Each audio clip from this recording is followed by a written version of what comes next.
Allons,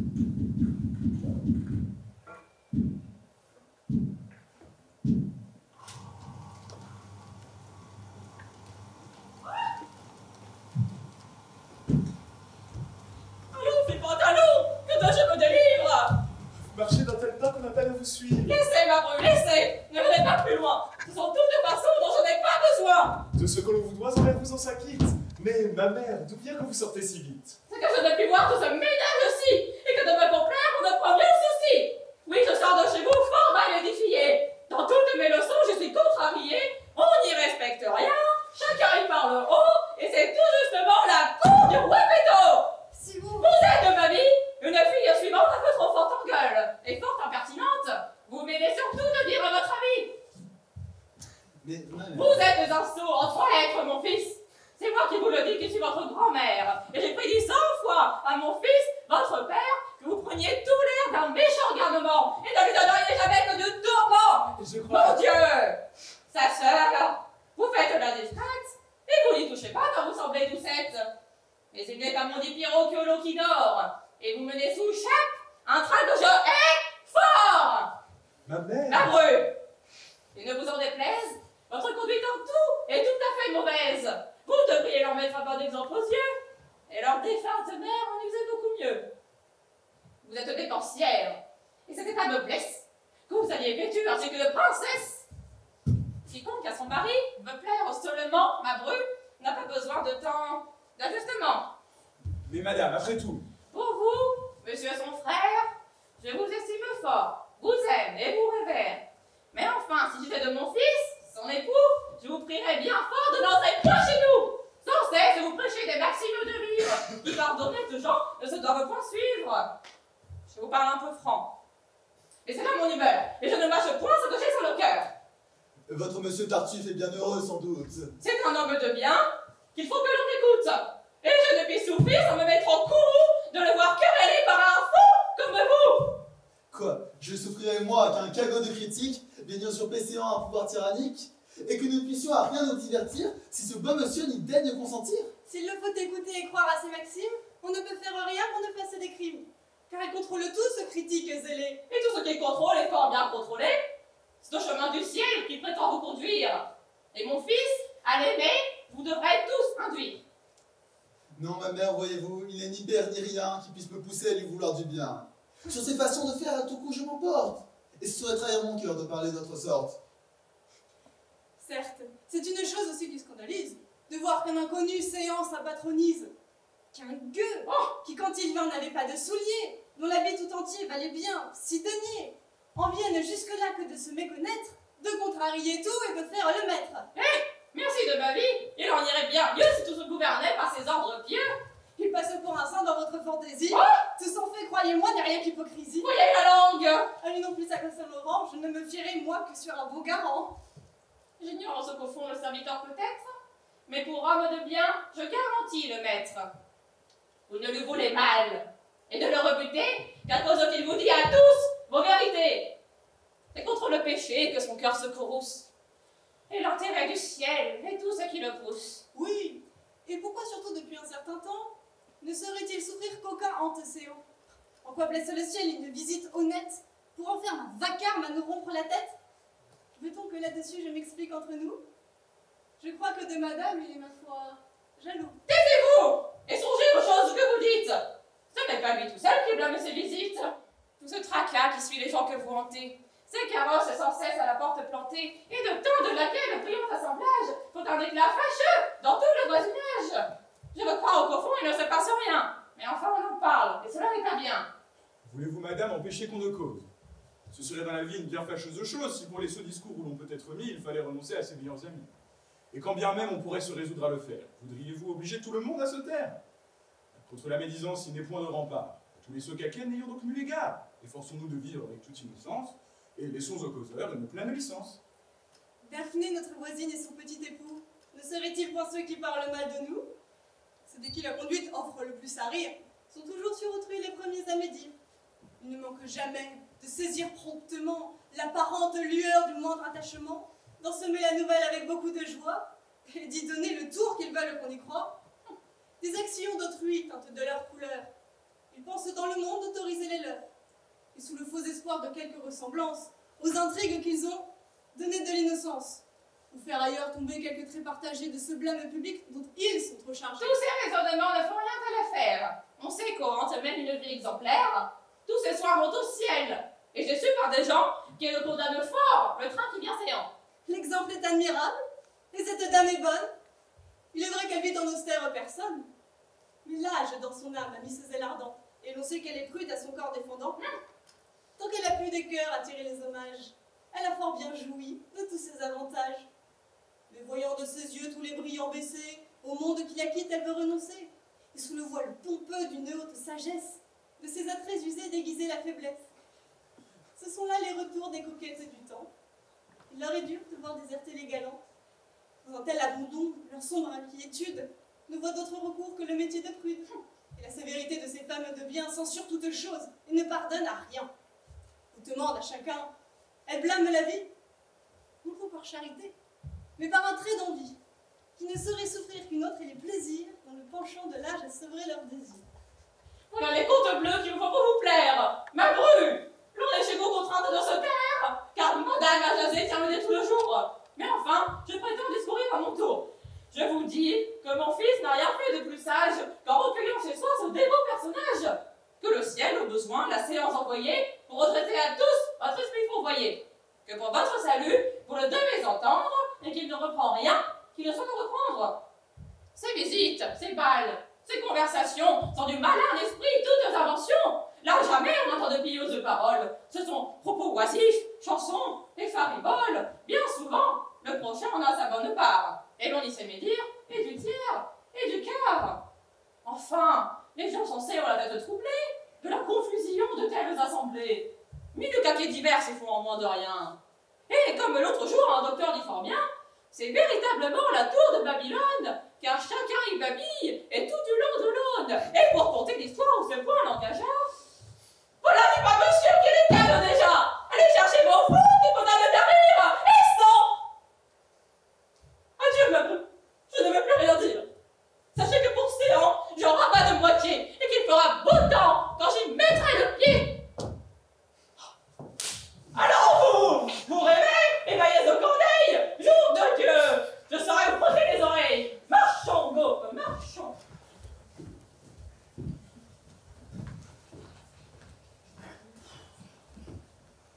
On n'y veut point aller, de peur qu'elle vente encore me quereller. Comme elle sait pour rien contre nous échauffer, que cette bonne femme... Oh, certes, c'est dommage qu'elle ne vous ouït tenir un tel langage. Elle vous dirait bien qu'elle ne vous trouve bon, et qu'elle n'est point d'âge à lui donner ce nom. Comme elle sait pour rien contre nous échauffer, et que de son tartuffe elle semble coiffée. Vraiment, tout cela n'est rien auprès du fit. Et si vous l'aviez vu, vous diriez c'est bien pis.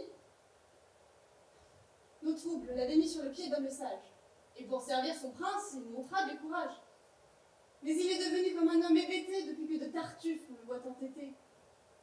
Il l'appelle son frère. Et l'aime dans son âme 100 fois plus qu'il ne fait. Mère, fils, fille et femme. C'est de tous ses secrets l'unique confident. Et de ses actions le directeur prudent. Il le choit, il l'embrasse. Et pour une maîtresse, on ne saurait, je pense, avoir plus de tendresse. À table, au plus haut bout, il veut qu'il soit assis. Avec joie, il y voit manger autant que si. Les bons morceaux de tout, il faut qu'on les lui cède. Et s'il vient arrêter, il lui dit « Dieu vous aide ». Enfin, il en est fou. C'est son tout, son héros. Il admire à tout coup, le cite à tout propos. Ses moindres actions lui semblent des miracles, et tous les mots qu'il dit sont pour lui des oracles. Lui, qui connaît sa dupe, et qui veut en jouir, par son dehors fardé à l'art de l'éblouir, son cagotisme en tire à toute heure des sommes, et prend droit de gloser sur tous tant que nous sommes. Il n'est pas jusqu'au phare qui lui sert de garçon qui ne se mêle aussi de nous faire une leçon.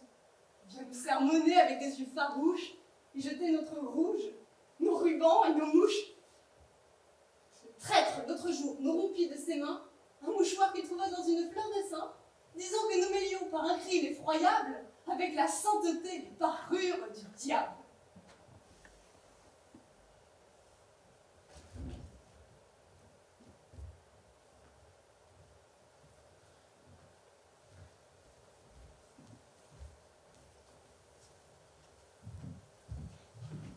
porte bien heureux de m'être promu au discours qu'à la porte il nous a tenu. Mais j'ai vu mon mari. Comme il ne m'a pas vu, je veux aller là-haut attendre sa venue.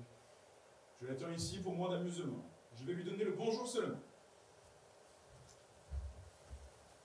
De l'hymen de ma sœur touchait-lui quelque chose. J'ai sentiment qu'à son effet Tartuffe s'oppose. Qu'il pousse mon père à des détours si grands, et vous n'ignorez pas quel intérêt j'y prends. Si le même amour enflamme et ma sœur et Valère, la sœur de cet ami, vous le savez, mes chers, et si... Il vient!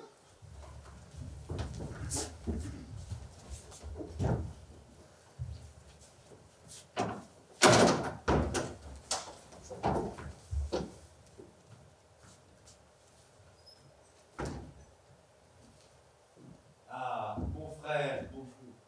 Je sortais et j'ai joie à vous voir de retour. La campagne à présent n'est pas beaucoup fleurie. Doré? Mon beau-frère, attendez, je vous prie. Vous voulez bien souffrir pour une beauté de soucis, que je m'informe un peu des nouvelles d'ici. Tout s'est-il ces 2 jours passés de bonne sorte? Qu'est-ce qu'on fait, séant, comme est-ce qu'on s'y porte? Madame eut avant-hier la fièvre jusqu'au soir, avec un mal de tête étrange à concevoir. Et Tartuffe? Tartuffe, il se porte à merveille, gros et gras, le teint frais et la bouche vermeille. Le pauvre homme. Le soir, elle eut un grand dégoût. Il ne put au souper toucher à rien du tout, tant sa douleur de tête était encore cruelle. Et Tartuffe? Il soupa, lui tout seul devant elle, et fort dévotement, il mangea 2 perdrix avec une moitié de gigot hachis. Le pauvre homme! La nuit se passa tout entière sans qu'elle pût un moment fermer la paupière. Des chaleurs l'empêchaient de pouvoir sommeiller, et jusqu'au jour, près d'elle, il nous fallut veiller. Et Tartuffe? Pressé d'un sommeil agréable, il passa dans sa chambre au sortir de la table et, dans son lit bien chaud, il se mit tout soudain. Où sans trouble, il dormit jusqu'au lendemain. Le pauvre homme! À la fin, par nos raisons gagnées, elle se résolut à s'offrir la saignée, et le soulagement suivit tout aussitôt. Et Tartuffe? Il reprit courage comme il faut, et contre tous les maux fortifiant son âme, pour réparer le sang qu'avait perdu madame, but à son déjeuner 4 grands coups de vin. Le pauvre homme! Tous 2 se portent bien, l'enfant. Et je vais à madame annoncer par avance la part que vous prenez à sa convalescence.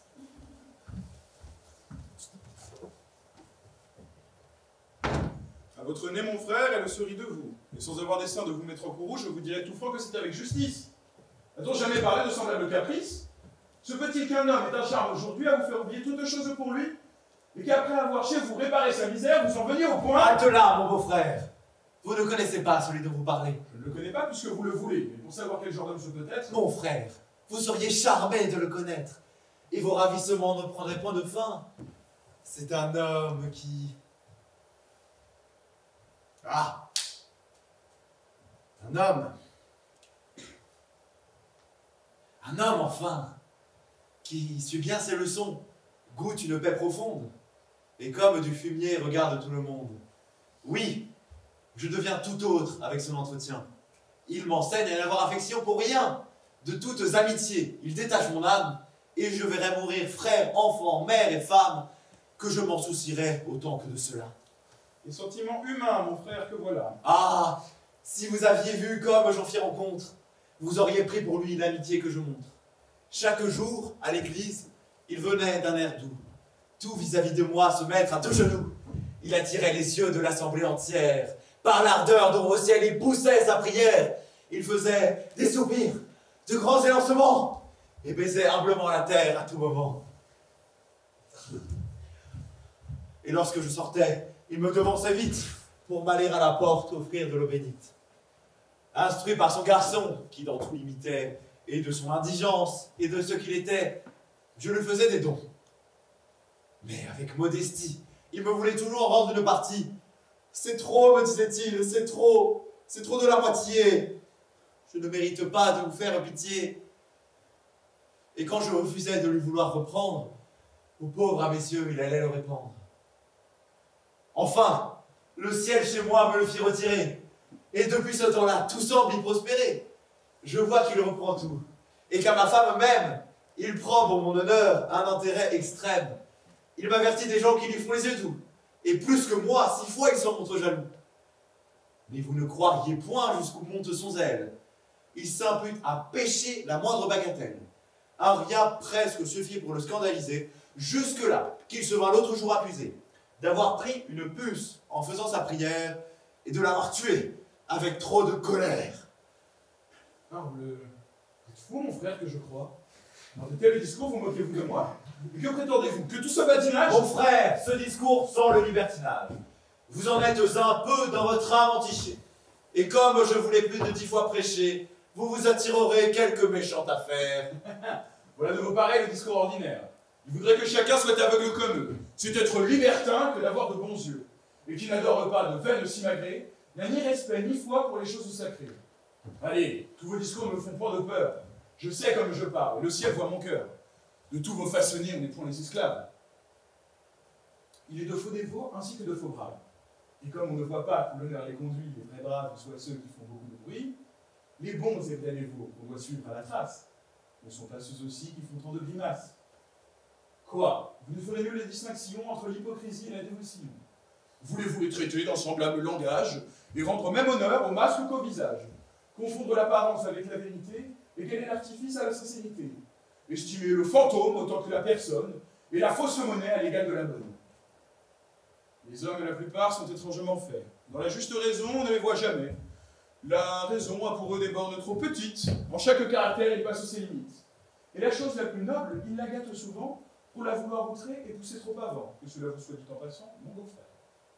Oui, vous êtes sans doute un docteur qu'on révère. Tout le savoir du monde est chez vous retiré. Vous êtes le seul sage et le seul éclairé. Un oracle, un Caton dans le siècle où nous sommes. Et près de vous, ce sont des sots que tous les hommes. Je ne suis pas mon frère, un docteur révéré. Et le savoir chez moi n'est pas tout retiré. Mais je sais, en un mot, pour toute ma science, du faux avec le vrai, faire la différence. Et comme je ne vois le genre de héros qui soit plus apprisé que les parfaits dévots, aucune chose au monde est plus noble ou plus belle que la sainte ferveur d'un véritable zèle. Aussi, je ne vois rien qui soit plus odieux que le dehors plâtré d'un sel spécieux, que ces francs charlatans, que ces dévots de place, dont la sacrilège et trompeuse grimace abusent impunément et se jouent à leur gré de ce qu'ont les mortels de plus saints et sacrés. Ces gens qui, par une âme à l'intérêt soumise, font de dévotion, métier et marchandise, et veulent acheter crédit et dignité à coups de faux clins d'yeux et d'élans affectés. Ces gens que l'on voit d'une ardeur non commune, par le chemin du ciel, courir à leur fortune, qui, brûlants et priants, demandent chaque jour et prêchent la retraite au milieu de la cour, qui savent ajuster leur zèle avec leur vice, sont prompts, vindicatifs, sans foi, pleins d'artifices, et pour perdre quelqu'un, coiffent insolemment les intérêts du ciel et leurs fiers ressentiments, d'autant plus dangereux dans leur âpre colère qu'ils prennent contre nous des armes qu'on révère, et que leur passion, dont on leur sait bon gré, veut nous assassiner avec un fer sacré. De ce faux caractère, on en voit trop paraître. Mais les dévots de cœur sont aisés à connaître. Notre siècle, mon frère, en expose à nos yeux, qui doivent nous servir d'exemple glorieux. Regardez Ariston, regardez Périandre, Oronte, Alcidamas, Polydore, Clitandre. Ce titre par aucun de leur est débattu. Ce ne sont point du tout fanfarons de vertu. On ne trouve point en eux ce faste insupportable. Et leur dévotion est humaine et traitable. Ils ne censurent point toutes nos actions. Ils trouvent trop d'orgueil dans ces corrections. Et, laissant la fierté des paroles aux autres, c'est par leurs actions qu'ils corrigent les nôtres. Point de cabale en eux, point d'intrigues à suivre. On les voit pour tout soin se mêler de bien vivre. Jamais contre un pécheur ils n'ont d'acharnement. Ils attachent leur haine au péché seulement. Et ne veulent point prendre avec un zèle extrême les intérêts du ciel, plus qu'ils ne veulent lui-même. Voilà, mes gens, voilà comme il en faut user. Voilà enfin l'exemple qu'on se doit proposer. Votre homme, à dire vrai, n'est pas de ce modèle, et c'est de fort bonne foi que vous vantez son zèle. Mais par un faux éclat, je vous crois aigu. Monsieur mon cher beau-frère, avez-vous tout dit? Oui, Je suis votre valet. de grâce, mon frère, laissons là ce discours. Vous savez que Valère, pour être votre gendre, a parole de vous. Oui, Vous aviez pris jour pour un lien si doux. il est vrai. Pourquoi donc en différer la fête? Je le sais. Auriez-vous autre projet en tête? Peut-être. Vous voulez manquer à votre foi? Je ne dis pas cela. Nul obstacle, je crois, ne peut vous empêcher de tenir vos promesses. Selon, Pour dire un mot, faut-il tant de finesse? Valère sur ce point me fait vous visiter. le ciel en soit loué, Mais que lui reporter? tout ce qu'il vous plaira. Mais il est nécessaire de savoir vos desseins. Quels sont-ils donc? De faire ce que le ciel voudra. Parlons tout de bon. Valère à votre foi, l'attirez-vous ou non? Adieu. Pour son amour, je crains une disgrâce, et je dois l'avertir de tout ce qui se passe.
Maria,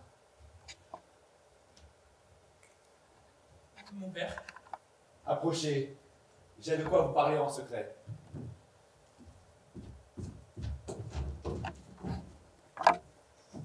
que cherchez-vous? Je vois si quelqu'un n'est point là qui pourrait nous entendre. Car ce petit endroit est propre pour surprendre. Or, sus, nous voilà bien. J'ai, Maria, dans vous, reconnu de tout temps un esprit assez doux. Et de tout temps aussi, vous m'avez été cher. Je suis fort redevable à cet amour de père. C'est fort bien dit. Et pour le mériter, vous devez n'avoir soin que de me contenter. C'est je mets aussi ma gloire à la plus haute. Fort bien. Que dites-vous de Tartuffe, notre hôte?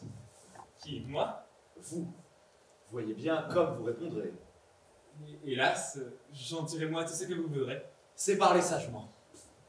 Dites-moi donc, ma fille, qu'en toute sa personne un haut mérite brille, qu'il touche votre cœur et qu'il vous serait doux de le voir par mon choix devenir votre époux. Eh? Qu'est-ce? L'est-il? Quoi? Monsieur, je méprise. Comment? Qui voulez-vous, mon père, que je dise qu'il me touche le cœur et qu'il me serait doux de voir par votre choix devenir mon époux? Tartuffe. Vous n'aimez rien, mon père, je vous jure. Pourquoi me faire retirer une telle imposture? Mais je veux que cela soit une vérité, et c'est assez pour vous que je l'ai arrêté. Quoi vous voulez, mon père? Oui, je prétends, ma fille, unir par votre hymen Tartuffe à ma famille. Il sera votre époux, j'ai résolu cela. Et comme sur vos vœux. Que faites-vous là? La curiosité qui vous pousse est bien forte, mamie, à nous venir écouter de la sorte. Vraiment, je ne sais pas si c'est un bruit qui part de quelque conjecture ou d'un coup de hasard, mais de ce mariage, on m'a dit la nouvelle, et j'ai traité cela de pure bagatelle. Quoi donc? La chose est-elle incroyable? À tel point que vous-même, monsieur, je ne vous en crois point. Je sais bien le moyen de vous le faire croire. Oui, oui, vous nous contez une plaisante histoire. Je compte justement ce qu'on verra dans peu. Chanson. Ce que je dis, ma fille, n'est point jeu. Allez, ne croyez point à monsieur votre père. Il raille. Je vous dis... Non, vous avez beau faire, on ne vous croira À la fin, mon corot! Oh, eh bien, on vous croit donc. Et c'est tant pis pour vous. Quoi, ce petit monsieur qu'avec l'air d'homme sage et cette large barbe au milieu du visage, vous soyez assez fou pour vouloir... Écoutez! Vous avez pris séance certaines privautés qui ne me plaisent point. Je vous le dis, mamie. Parlons sans nous fâcher, monsieur, je vous supplie. Vous moquez-vous des gens d'avoir fait ce complot? Votre Votre fille n'est point l'affaire d'un bigot. Il a d'autres emplois auxquels il faut qu'il pense. Et puis que vous apporte une telle alliance? À quel sujet? Allez avec tout votre bien choisir un gendre gueux. Taisez-vous! S'il n'a rien, sachez que c'est par là qu'il faut qu'on le révère. Sa misère est sans doute une honnête misère. Au-dessus des grandeurs, elle doit l'élever. Puisqu'en enfin de son bien, il s'est laissé priver par son trop peu de soin des choses temporelles et sa puissante attache aux choses éternelles. Mais mon secours pourra lui donner les moyens de sortir d'embarras et rentrer dans ses biens. C'est son fief qu'à mon titre au pays on renomme. Et tel qu'on le voit, il est bien gentilhomme. Oui, c'est lui qui le dit. Et cette vanité, monsieur, ne s'y est pas bien avec la piété, qui d'une sorte de vie embrasse l'innocence, ne doit point en prôner son nom et sa naissance. Et l'humble procédé de la dévotion souffre mal les éclats de cette ambition. À quoi bon cet orgueil? Mais ce discours vous blesse. Parlons de sa personne et laissons sa noblesse. Ferez-vous possesseur, sans quelque peu d'ennui, d'une fille comme elle, un homme comme lui? Et ne devez-vous pas songer aux bienséances et de cette union prévoir les conséquences? Sachez que d'une fille on risque la vertu, lorsque dans son hymen son goût est combattu.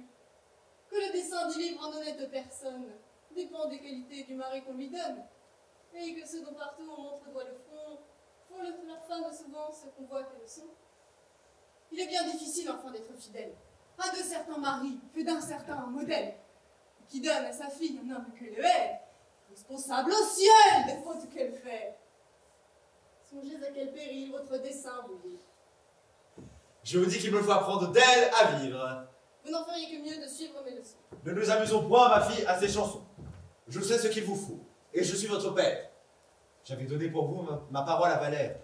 Mais outre qu'à jouer, on dit qu'il est enclin. Je le soupçonne encore d'être un peu libertin.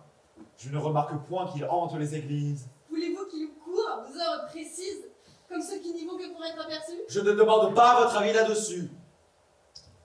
Enfin, avec le ciel, l'autre est le mieux du monde.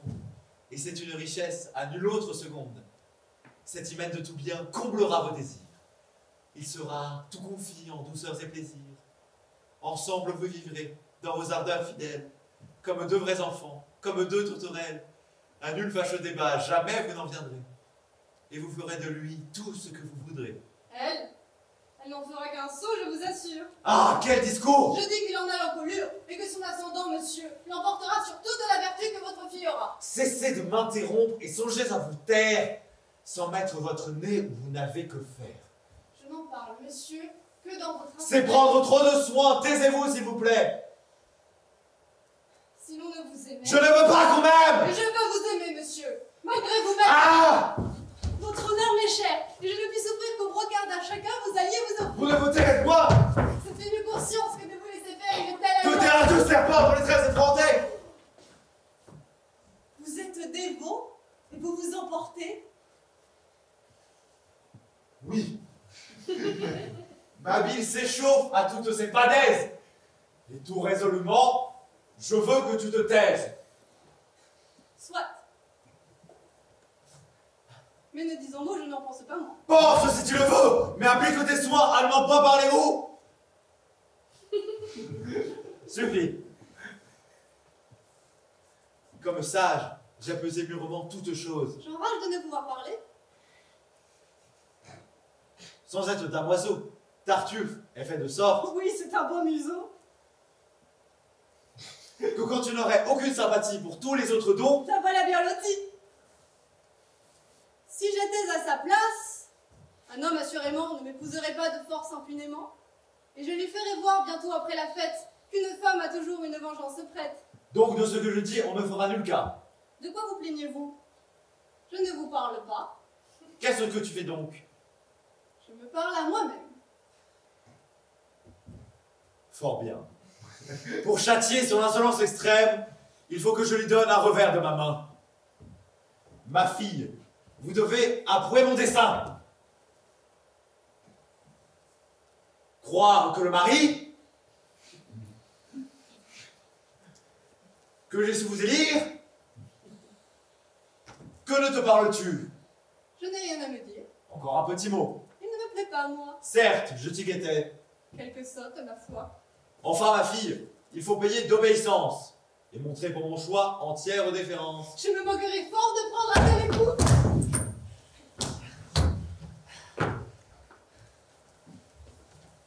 Vous avez là, ma fille, une peste avec vous, avec qui sans péché je ne saurais plus vivre. Je me sens hors d'état maintenant de poursuivre. Ces discours insolents m'ont mis l'esprit en feu, et je vais prendre l'air pour me rasseoir un peu.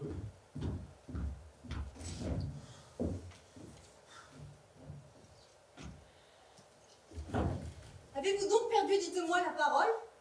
Il faut-il qu'en ceci je fasse votre rôle? Souffrir qu'on vous propose un projet insensé sans que du moindre mot vous l'ayez repoussé. Contre un père absolu, que veux-tu que je fasse? Ce qu'il faut pour parer une telle menace. Mais quoi?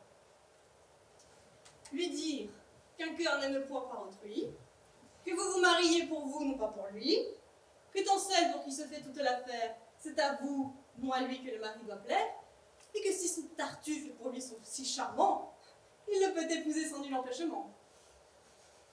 Un père, je l'avoue, a sur nous tant d'empire que je n'ai jamais eu la force de rien dire. Mais raisonnons. Valère a fait pour vous des pas. L'aimez-vous, je vous prie, ou ne l'aimez-vous pas? Ah, qu'envers mon amour, ton injustice est grande, Dorine. Me dois-tu faire cette demande? T'ai-je pas là-dessus ouvert 100 fois mon cœur? Et sais-tu pas pour lui jusqu'où va mon ardeur? Que sais-je si le cœur a parlé par la bouche, et si c'est tout de bon que cet amant vous touche? Tu me fais un grand tort, Dorine, d'en douter. Et mes vrais sentiments eurent trop éclaté. Enfin, vous l'aimez donc? Oui, d'une ardeur extrême.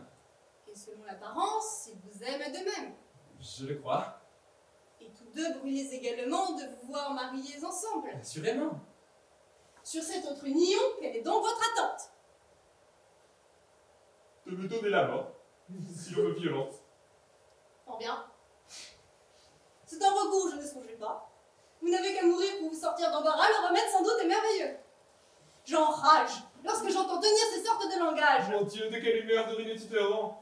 Tu ne compatis point au déplaisir des gens. Je ne compatis point à quitter des sornettes, et dans l'occasion mollie comme vous Mais faites. que veux-tu, si j'ai de la timidité?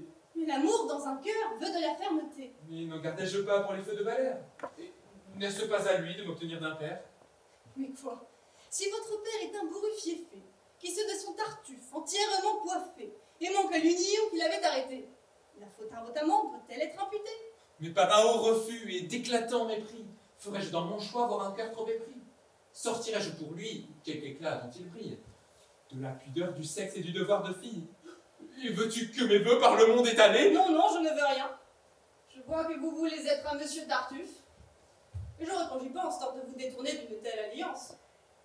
Quelle raison aurais-je à combattre vos vœux? Le parti de soi-même est fort avantageux. Monsieur Tartuffe. Oh, ne c'est rien qu'on propose. Certes, à bien prendre la chose, monsieur Tartuffe n'est pas un homme, non, qui se mouche du pied. Et ce n'est pas peu d'heure d'être sa moitié. Tout le monde déjà de gloire le couronne.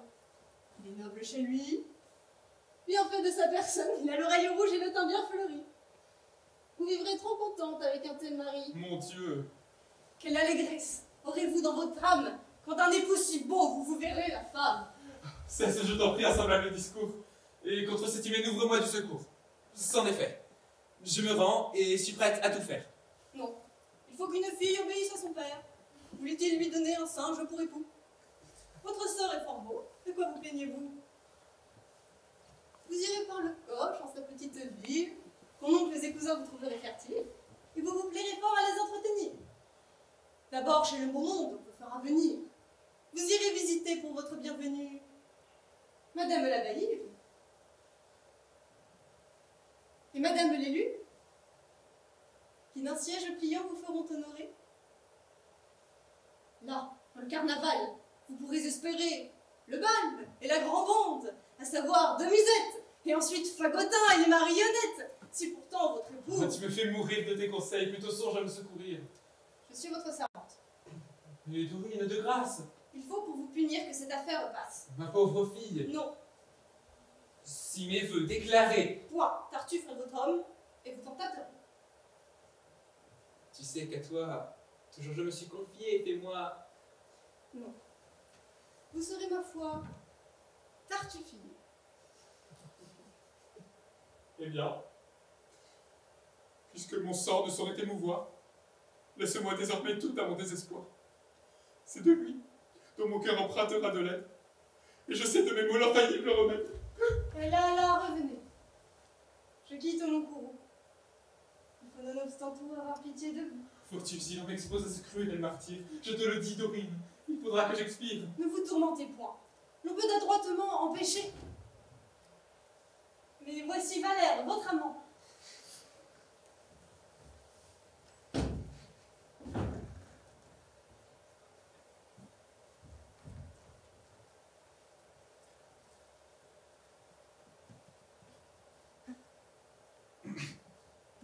On vient de débiter, madame, une nouvelle que je ne savais pas et qui sans doute est belle. Quoi? Que vous épousez Tartuffe. Hélas, il est certain que mon père s'est mis en tête de ce dessein. Votre père, madame? A changé de visée, la chose vient par lui de m'être proposée. Quoi? Sérieusement? Oui, sérieusement, il s'est pour cet hymen déclaré hautement. Et quel est le dessin où votre âme s'arrête, madame? Je ne sais. La réponse est honnête. Vous ne savez? Non. Non? Que me conseillez-vous? Je vous conseille, moi, de prendre cet époux. Vous me le conseillez? Oui. Tout de bon. Sans doute. Le choix est glorieux, il vaut bien qu'on l'écoute. Eh bien, c'est un conseil, monsieur, que je reçois. Vous n'aurez point de mal à le suivre, je crois. Pas plus qu'à le donner en asper votre âme. Moi, je vous l'ai donné pour vous plaire, madame. Et moi, je le suivrai pour vous faire un plaisir. Voyons ce qui pourra de ceci réussir. C'est donc ainsi qu'on aime?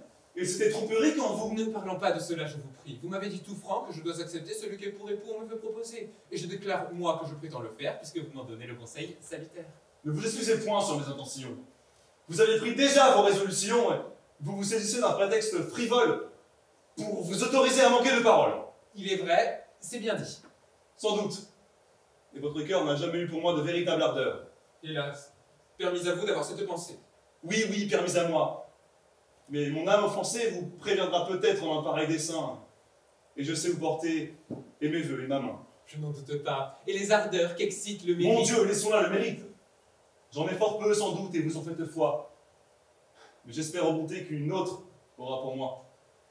Et j'en sais de qui l'âme en ma retraite ouverte consentira sans honte à réparer ma perte. Mais la perte n'est pas grande et de ce changement vous vous consolerez assez facilement. J'y ferai mon possible. Vous le pouvez croire. Un cœur qui nous oublie engage à notre gloire. Il faut à l'oublier mettre aussi tous nos soins. Si l'on en vient à bout, il faut le feindre au moins. Car cette lâcheté jamais ne se pardonne. De montrer de l'amour pour qui nous abandonne. Ce sentiment sans doute est noble et relevé. Fort bien. Et d'à chacun, il doit être approuvé. Et quoi, vous voudriez qu'à jamais dans mon âme, je gardasse pour vous les ardeurs de ma flamme, et vous visse à mes yeux, passer en d'autres bras sans m'étrayant un cœur dont vous ne voulez pas? Au contraire, pour moi c'est ce que je souhaite, et je voudrais déjà que la chose fût faite. Vous le voudriez? Ah oui. C'est assez m'insulter, madame. Et de ce pas, je vais vous contenter. Fort bien. Souvenez-vous au moins que c'est vous-même qui contraignez mon cœur à cet effort extrême. Oui.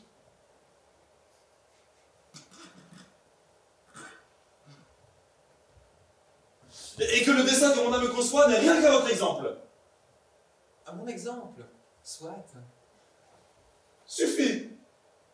Vous allez être un point nommé servi. Tant mieux. Vous me voyez? C'est pour toute ma vie. À la bonne heure.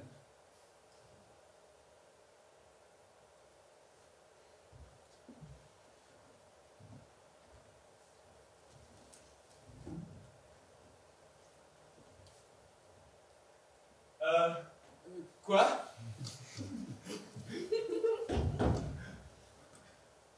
Ne m'appelez-vous pas? Moi, vous rêvez. Eh bien, je poursuis dans mes pas. Adieu, madame. Adieu, monsieur. Pour moi, je pense que vous perdez l'esprit par cette extravagance. Je vous ai laissé tout du long quereller pour voir où tout ceci pourrait enfin aller. Hola, Seigneur Valère! Que veux-tu, Dorine? Revenez. Non, le dépit me domine. Ne me détourne point de ce qu'elle a voulu. Arrêtez. Non, non, vois-tu, c'est un point résolu. Il souffre à me voir, ma présence le chasse, et je ferais bien mieux de lui quitter la place. À l'autre, où courez-vous? Laisse!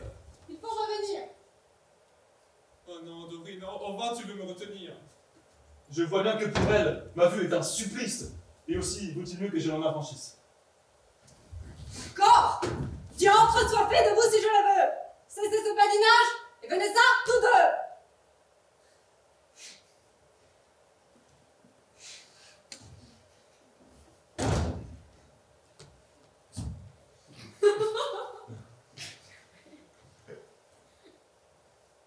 Quel est ton dessein? Qu'est-ce que tu veux faire? Bien remettre ensemble et vous tirer d'affaire. Êtes-vous fou d'avoir un pareil démêlé? N'as-tu pas entendu comme elle m'a parlé? Êtes-vous folle, vous, de vous être emporté? N'as-tu pas vu la chose? Et comme il m'a traité? Sottise dès le départ. Elle n'a d'autre soin que de se conserver à vous. J'en suis témoin. Il n'aime que vous seul et n'a point d'autre envie que d'être votre époux. J'en réponds sur ma vie. Pourquoi donc me donner un semblable conseil? Pourquoi m'en demander sur un sujet pareil? Ah, vous êtes fous tous deux. Ça à la main l'un et l'autre. Allons-vous. À quoi bon ma main? Ça, la vôtre. De quoi sert tout cela? Mon Dieu, avancez. Vous vous aimez tous deux plus que vous ne pensez. Faites-on les choses avec moins de gêne et regardez un peu les gens sans mille haine. À vous dire le vrai, les amants sont bien fous. Oh ça, n'ai-je pas lieu de me plaindre de vous? Et pour dire la chose, n'êtes-vous point méchante de vous plaire à me dire une chose affligeante? Si vous n'êtes-vous pas l'homme le plus ingrat? Pour une autre saison, laissons tout ce débat. Et ce jour apparu ce fâcheux mariage. Dis-nous donc quel ressort il faut mettre en usage. Il en faut faire agir de toutes les façons.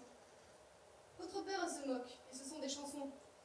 Mais pour vous, il vaut mieux qu'à son extravagance, d'un doux consentement, vous prêtiez l'apparence, afin qu'en cas d'alarme, il vous soit plus aisé de traîner en longueur cette hymen proposée. En attrapant du temps, à tout on remédie. Tantôt vous payerez de quelque maladie qui viendra tout à coup, et voudra des délais. Tantôt vous payerez de présages mauvais. Vous aurez fait d'un mort une rencontre fâcheuse, cassé quelques miroirs, songé d'eau bourbeuse. Le bon de tout, et qu'à d'autres qu'à lui, on ne vous peut lier que vous ne disiez oui. Mais dans votre intérêt, il est bon, ce me semble, qu'on ne vous trouve point tous deux parlant ensemble. Sortez, et sans tarder, employez vos amis pour vous faire obtenir ce qu'on vous a promis.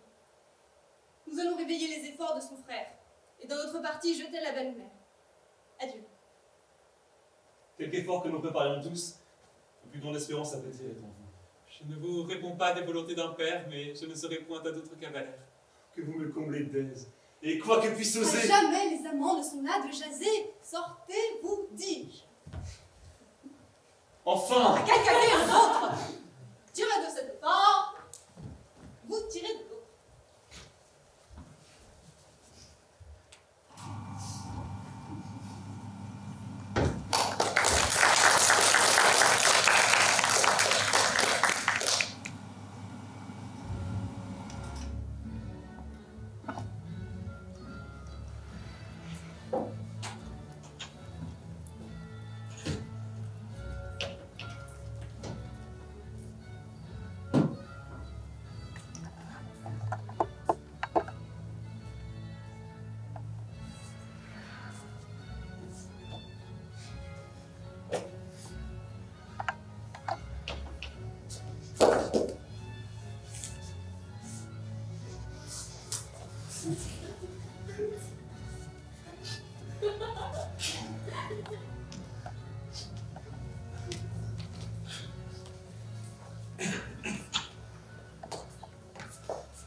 Que la foudre sur l'air a jamais destin. Que me traite partout du plus grand des fracas, s'il n'y a aucun respect ni pouvoir qui m'arrête, et si je ne fais quelques coups de ma tête. De grâce, modérez un tel emportement. Votre père n'a fait qu'en parler simplement. On n'exécute pas tout ce qui se propose, et le chemin est long du projet à la chose. Il faut que de ce fa j'arrête les complots, et qu'à l'oreille un peu je lui dise deux mots. Tout doux. Envers lui, comme envers votre père, laissez agir les soins de votre belle-mère. Sur l'esprit de Tartuffe, elle a quelque crédit. Il se rend complaisant à tout ce qu'elle dit, et pourrait bien avoir douceur de cœur pour elle. Puis à Dieu qu'il fût vrai, la chose serait belle. Enfin, votre intérêt l'oblige à le demander. Sur l'hymen qui vous touche, elle veut le sonder, savoir ses sentiments. Et lui faire reconnaître quel fâcheux désagrément il pourra faire naître, s'il faut qu'à ce dessein il prête quelque espoir. Son valet dit qu'il prie, et je n'ai pu le voir. Mais son valet m'a dit qu'il s'en allait descendre. Sortez donc, je vous prie, et me laissez l'attendre. Je puis être présent à tout cet entretien. Point, il faut qu'il soit seul. Je ne lui dirai rien. Vous vous moquez. On sait vos transports ordinaires et c'est le vrai moyen de guetter les affaires. Non, je veux voir sans me mettre aux encours. Que vous êtes fâcheux. Retirez-vous. Laurent, serrez ma mère avec ma discipline, et priez que toujours le ciel vous illumine. Si l'on vient pour me voir, je vais aux prisonniers des aumônes que j'ai partagé les deniers. Que d'affectation et de forfanterie. Que voulez-vous? Vous dire Ah mon Dieu, je vous en prie, avant que de parler, prenez-moi ce mouchoir. comment? Couvrez ce sein que je ne saurais voir. Par de pareils objets, les âmes sont blessées. Cela fait venir de coupables pensées. Vous êtes donc bien tendre à la tentation, et la chair sur vos sens fait grande impression. Certes, je ne sais pas quelle chaleur vous monte, mais à convoiter, moi, je ne suis point si prompte, et je vous verrai nu du haut jusque en bas que toute votre peau ne me tenterait pas. Mettez dans vos discours un peu de modestie, ou je vais sur le champ vous quitter la partie. Non, non, c'est moi qui vais vous laisser en repos. Et je n'ai seulement qu'à vous dire deux mots. Madame va venir dans cette salle basse, et d'un mot d'entretien vous demande de la grâce. Hélas, très volontiers. Comme il sera adouci, ma foi, j'en suis toujours pour ce que j'en ai dit. Viendra-t-elle bientôt? Je l'entends, ce me semble. Oui, c'est elle en personne. Et je vous laisse ensemble. Que le ciel, jamais par sa toute bonté, de l'âme et du corps vous donne la santé. Et bénis ce beau jour autant que le désir, le plus humble de ceux que son amour inspire. Je suis fort obligé à ce souhait pieux, mais prenons une chaise afin d'être un peu mieux. Comment de votre mal vous sentez-vous remise? Fort bien, et cette fièvre a bientôt quitté prise. Les prières n'ont pas le mérite qu'il faut pour avoir attiré cette grâce d'en haut. Mais je l'ai fait au ciel, nul des votre instance, qui n'ait eu pour objet votre convalescence. Votre zèle pour moi, c'est trop inquiété. On ne peut trop chérir votre chère santé. Et pour la rétablir, j'aurais donné la mienne. C'est poussé bien avant la charité chrétienne, et je vous dois beaucoup pour toutes ces bontés. On fait bien moins pour vous que vous ne méritez. J'ai voulu vous parler en secret d'une affaire, et suis bien aise ici qu'aucun ne nous éclaire. J'en suis ravi de même, et sans doute il m'est doux, madame, de me voir seul à seul avec vous.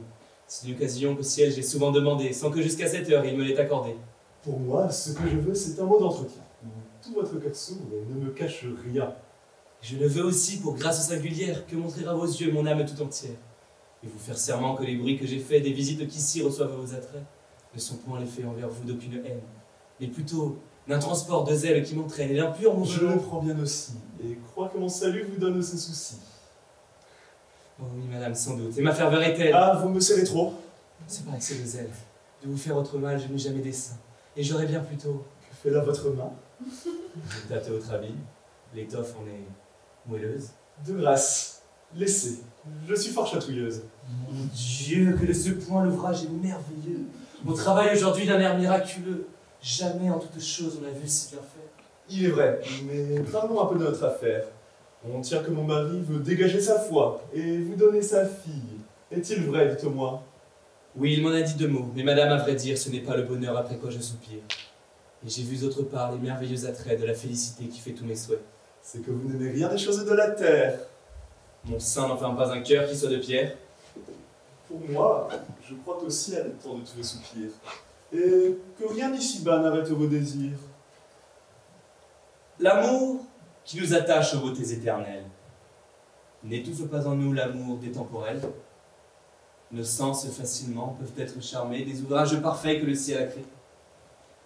Ces attraits réfléchis brillent dans vos pareils, mais il est en vous ces plus rares merveilles. Il a sur votre face épanché une beauté dont les yeux sont surpris et les cœurs transportés.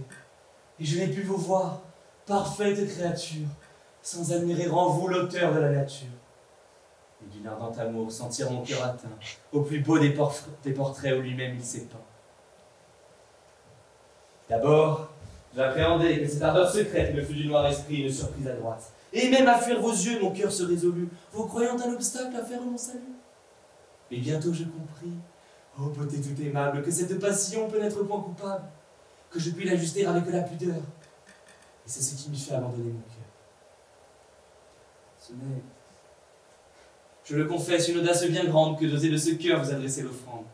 Et j'attends en mes vœux tout de votre bonté, rien des vains efforts de mon intimité. Envouez mon espoir, mon bien, ma quiétude. De vous dépend ma peine ou ma béatitude. Et je vais être enfin, par votre seul arrêt, heureux si vous voulez, malheureux, s'il vous plaît. La déclaration est tout à fait galante, mais elle est, à vrai dire, un peu bien surprenante. Vous deviez, ce me semble, armer mieux votre sein et raisonner un peu sur un pareil dessein. Un dévot comme vous et que partout l'on nomme. Ah, pour être dévot, je n'en suis pas moins homme. Lorsqu'on vient à voir vos célestes appas, cœur se laisse prendre et ne raisonne pas. Je sais qu'un tel discours de moi paraît étrange. Mais madame, après tout, je ne suis pas un ange. Et si vous condamnez l'aveu que je vous fais, vous devez vous en prendre à vos charmants attraits. Dès que j'en vis briller la splendeur plus qu'humaine, de mon intérieur vous fûtes souveraine. De vos regards divins, l'ineffable douceur, força la résistance où s'obstinait mon cœur. Elle surmonta tout, jeune prière larmes, et tourna tous mes vœux du côté de vos charmes. Mes yeux et mes soupirs volont 10 000 fois. Pour mieux m'expliquer, j'emploie ici la voix.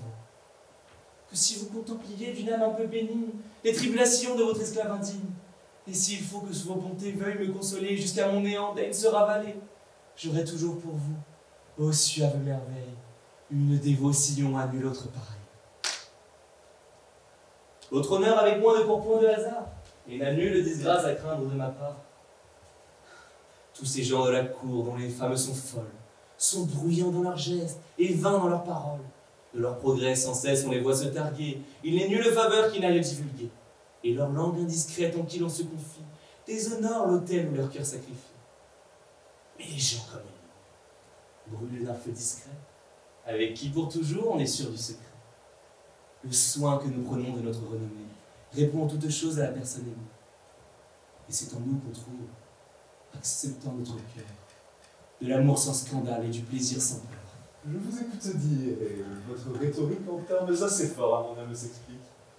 N'appréhendez-vous point que je ne sois d'humeur à dire à mon mari cette galante ardeur, et que le prompt avis d'un amour de la sorte va du moins altérer l'amitié qu'il vous porte? Je sais que vous avez trop de bénignité, que vous ferez grâce à ma témérité, que vous m'excuserez sur l'humaine faiblesse des violents transports d'un amour qui vous blesse, et que vous considérerez, en regardant votre air, que l'on n'est pas aveugle et qu'un homme est de chair. D'autres prendraient cela d'autres façons peut-être, mais ma discrétion se me fait reparaître. Je ne renierai point l'affaire à mon époux, mais j'exige, en revanche, une chose de vous. C'est de pousser tout franc, et sans nulle chicane, l'union de Valère avec Marie-Anne, de renoncer vous-même à l'injuste pouvoir qui veut du bien d'un autre enrichir votre espoir. Non! Madame, non! Ceci doit se répandre. J'étais dans cet endroit où j'ai pu tout entendre, et la bonté du ciel m'y semble avoir conduit pour confondre l'orgueil d'un traître qui me nuit, pour détromper mon père et lui mettre en plein jour l'âme d'un scélérat qui vous parle d'amour. Non, Damis, il suffit qu'il se rende plus sage, et tâche à mériter la grâce où je m'engage. Puisque je l'ai promis, ne m'en dédites pas. Ce n'est point mon humeur de faire des éclats. Une femme se rit de sottises pareilles, et jamais d'un mari n'en trouble les oreilles. Pour en user ainsi, vous avez raison, et pour faire autrement, j'ai les miennes aussi. Le vouloir épargner est une raillerie, et l'insolent orgueil de sa cagoterie n'a que trop triomphé de mon juste courroux, et que trop excité de désordre par chez nous. Le fourbe a trop longtemps gouverné mon père et desservi mes feux avec ceux de Valère. Il faut que du perfide y soit désabusé. Et le ciel pour cela m'offre un moyen aisé. De cette occasion, je lui suis redevable, et pour la négliger, elle est trop favorable. Et ce serait mérité qu'il me la vint ravir que de l'avoir en main et m'en point servir. Damis! Non, madame, s'il vous plaît, il faut que je me croie. Mon âme est désormais au comble de sa joie. Et vos discours en vain prétendent m'obliger à quitter le plaisir de me vouloir venger. Sans aller plus avant, je l'ai vidé d'affaires. Et voici justement de quoi me satisfaire. Nous allons régaler mon père, votre abord, d'un incident tout frais et qui vous surprendra fort. Vous êtes bien payé de toutes vos caresses, et monsieur d'un beau prix reconnaît vos tendresses. Son grand zèle pour vous vient de se déclarer. Il ne va pas moins qu'à vous déshonorer. Et je l'ai surpris là qui faisait état. Madame, l'injurieux aveu d'une coupable flamme. Elle est d'une humeur douce et son cœur trop discret voulait à toute force regarder le secret. Mais je ne puis flatter une telle impudence, et crois que vous êtes à vous faire une offense. Oui, je tiens que jamais de tous ces vains propos on ne doit d'un mari traverser le repos, que ce n'est point de là que l'honneur peut dépendre, et qu'il suffit pour nous de savoir nous défendre. Ce sont mes sentiments, et vous n'auriez rien dit, Damis, si j'avais eu sur vous quelques crédits.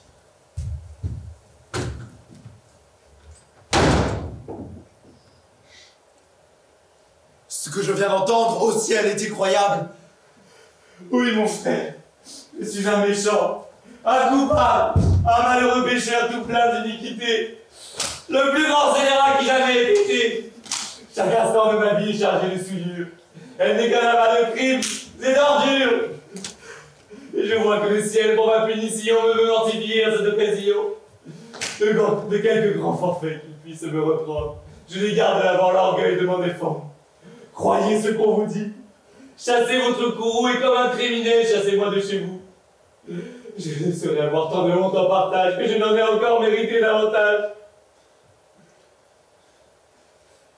Ah, traître! Oses-tu bien, par cette fausseté, vouloir de sa vertu ternir la pureté? Quoi, la fin du soir de cette hypocrite vous fera démentir le fait... Tais-toi, peste maudite! Ah, mon frère, laissez-le parler. Vous l'accusez à tort et ferez bien mieux de croire à son rapport. Pourquoi sur un tel fait m'être si favorable? Savez-vous après tout de quoi je suis capable? Vous fiez-vous, mon frère, à mon extérieur? Et pour tout ce qu'on peut voir, me croyez-vous meilleur? Non. Non, vous vous fiez à l'apparence. Et je ne suis rien moins, hélas, que ce qu'on pense. Tout le monde me prend pour un homme de bien. Mais la vérité pure est que je ne vaux rien.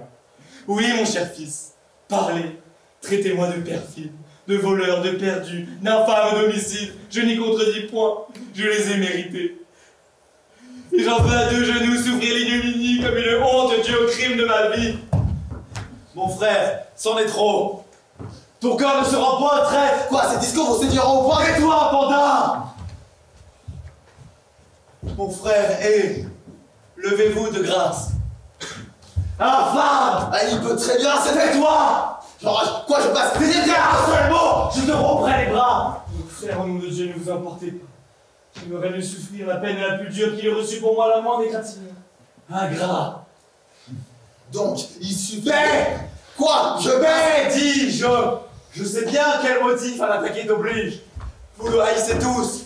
Et je vois aujourd'hui femmes, enfants et valets déchaînés contre lui. On met impudemment toutes choses en usage pour ôter de chez moi ce dévot personnage. Mais plus on fait d'efforts afin de l'en bannir, plus on vous employez à mieux retenir. Et je vais me hâter de lui donner ma fille pour confondre l'orgueil de toute ma famille. À recevoir sa main, on pense l'obliger? Oui, traître! Et dès ce soir, pour vous faire enrager. Ah, je vous brave tous et vous ferai connaître qu'il faut qu'on m'obéisse et que je suis le maître. Allons, qu'on se rétracte et qu'à l'instant, fripon, on se jette à ses pieds pour demander pardon. Qui? Moi? De ce contraire, tu parles ces impostures? Ah! Tu résistes, gueux, et lui dis des injures! Abattons! Ne me retenez pas. Sus, que de ma maison on sorte de ce pas, et que d'y revenir on n'ait jamais l'audace. Oui, je sortirai, mais ça... Vite! Quittons la place! Je te prive, Pandare, de ma succession, et de l'un de plus, ma malédiction! Foncer de la sorte une sainte personne. Ô ciel, pardonne-lui la douleur qu'il me donne. Si vous pouviez savoir, mon frère, avec quel déplaisir je vois qu'envers vous on tâche à me noircir. Hélas, Le seul penser de cette ingratitude fait souffrir à mon âme un supplice si rude. L'horreur que j'en conçois. J'ai le cœur si serré que je ne puis parler, et je crois que j'en mourrai. coquin, je me repens que ma main t'ait fait grâce. Elle n'était pas d'abord assommée sur la place. Remettez-vous, mon frère, et ne vous fâchez pas. Rompons le cours de ces fâcheux débats. Je regarde l'océan, quel grand trouble j'apporte. Et crois qu'il est besoin, mon frère, que j'en sorte. Comment? Vous moquez-vous? On m'y est. Je vois qu'on cherche à vous donner des soupçons de ma foi. Qu'importe. Voyez-vous que mon cœur les écoute? On ne tâchera pas de poursuivre sans doute. Ces mêmes rapports qu'ici sont rejetés. Peut-être une autre fois seront-ils écoutés? Non, mon frère, jamais. Ah, mon frère. Aisément d'un mari, une femme peut bien surprendre l'âme. Non, mon frère, jamais. Laissez-moi vite en m'éloignant d'ici, leur ôter tout sujet de m'attaquer ainsi. Non, mon frère, non, vous demeurerez. Il y va de ma vie. Eh bien, s'il faut que je me mortifie, pourtant, si vous vouliez, Ah soit, n'en parlons plus. Et je sais comme il faut t'en user là-dessus. L'honneur est délicat et l'amitié m'engage à prévenir tout bruit et sujet d'ombrage. Je fuirai votre épouse, et vous ne me verrez. Non, en dépit de tous, vous la fréquenterez. Faire enrager le monde est ma plus grande joie. Et je veux qu'à toute heure avec elle, on vous voit. Ce n'est pas tout encore. Pour les mieux braver tous, je ne veux point avoir d'autres héritiers que vous. Et je vais, de ce pas, en fort bonne manière, vous faire de mon bien de nation entière. Un bon et franc ami, que pour gendre je prends, mais bien plus cher que fils, que femme et que parent. N'accepterez-vous pas ce que je vous propose? La volonté du ciel soit faite en toutes choses. Le pauvre homme. Allons vite en desserrer un écrit, et puis se l'envie en crever de dépit.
Oui, tout le monde en parle. Et vous m'en pouvez croire, l'éclat que fait ce bruit n'est point à votre gloire. Et je vous ai trouvé, monsieur, fort à propos. Pour vous en dire honnête, ma pensée en 2 mots, je ne regarde point à fond ce qu'on expose. Je passe là-dessus et prends au pied la chose. Supposons que Damis n'en ait pas bien usé, et que ce soit à tort qu'on vous est accusé. N'est-il pas d'un chrétien de pardonner l'offense et d'éteindre dans son cœur tout désir de vengeance? Et devez-vous souffrir pour votre démêlé, convenant que du logis d'un père, un fils soit chassé? Je vous le dis encore, et par avec franchise, il n'est petit ni grand qui ne sont scandaleux. Si vous m'écoutez, vous pacifierez tout, et ne pousserez point les affaires aux avant. Remettez le fils en grâce avec le père, et sacrifiez à Dieu de toute votre colère. Hélas, je le voudrais quant à moi de bon cœur. Je ne garde pour lui, monsieur, aucune aigreur. Je lui pardonne tout, de rien ne le blâme, et voudrais lui servir du meilleur de mon âme. Mais l'intérêt du ciel n'y saurait consentir. Et s'il rentre océan, c'est à moi d'en sortir. Après son action qui n'eut jamais d'égal, le commerce entre nous porterait du scandale. Dieu sait d'abord ce que tout le monde en penserait. À pure politique, on me l'imputerait, et l'on dirait partout que, me sentant coupable, je feins pour qui m'accuse un zèle charitable, que mon âme le veut ménager pour le pouvoir sous-main, au silence engagé. Vous nous payez ici d'excuses colorées, et vos raisons, monsieur, sont trop tirées. Les intérêts du ciel, pourquoi vous chargez-vous? Pour punir le coupable, a-t-il besoin de vous? Laissez-lui le soin de ses vengeances. Ne songez qu'au pardon qu'il prescrit des offenses. Et ne regardez point au jugement humain. Quand vous suivez du ciel les ordres souverains, quoi? Le faible intérêt de ce qu'on croit à croire qu'une bonne action empêchera la gloire? Non, non. Faisons seulement ce que le ciel prescrit, et d'aucun autre soin ne nous troublons l'esprit. Je vous ai déjà dit que mon cœur lui pardonne, et c'est faire, monsieur, ce que le ciel ordonne. Mais après le scandale et l'affront d'aujourd'hui, le ciel n'ordonne pas que je vive avec lui. Et vous ordonne-t-il, monsieur, de prêter l'oreille à ce qu'un pur caprice à son père conseille, et d'accepter le don qui vous est fait d'un bien, où le droit vous oblige à ne prétendre rien? Ceux qui me connaîtront n'auront pas pour penser que ce soit l'effet d'une âme intéressée. Tous les biens de ce monde ont pour moi peu d'appât. De leur éclat trompeur, je ne l'éblouis pas. Et si je consens à recevoir du Père cette donation qu'il a voulu me faire, ce n'est, à dire vrai, que parce que je crains que tout ce bien ne tombe en de mauvaises mains, qu'il ne trouve des gens qui, l'ayant en partage, en fassent dans le monde un criminel usage, et ne s'en servent pas, ainsi que j'ai les saints, pour la gloire du ciel et le bien du prochain. Mais monsieur, n'ayez pas cette délicate crainte qui d'injustes héritiers peuvent causer la plainte. Souffrez sans vouloir vous embarrasser de rien, qu'il soit assez péril, possesseur de son bien. J'admire seulement que, sans confusion, vous en ayez souffert la proposition, car le vrai zèle a-t-il quelques maximes qui visent à dépouiller l'héritier légitime? Et s'il faut que le ciel, dans votre cœur ennemi, quelqu'un d'incible obstacle à vivre avec Damis, ne vaudrait-il pas mieux qu'en personne discrète, vous fissiez d'Océan une honnête retraite, plutôt que de souffrir ainsi contre toute raison qu'on en chasse pour vous le fils de la maison? Croyez-moi, c'est donné de votre prud'homie, monsieur. Il est, monsieur, 3h30. Certains devoirs pieux m'attendent là-haut, et vous m'excuserez de devoir vous quitter si tôt. Ah.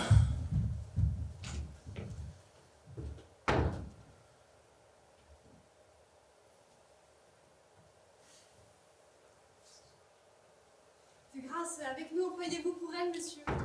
Son âme souffre une douleur mortelle. L'accord que son père a conclu pour ce soir l'a fait à tout moment entrer en désespoir. Il va venir.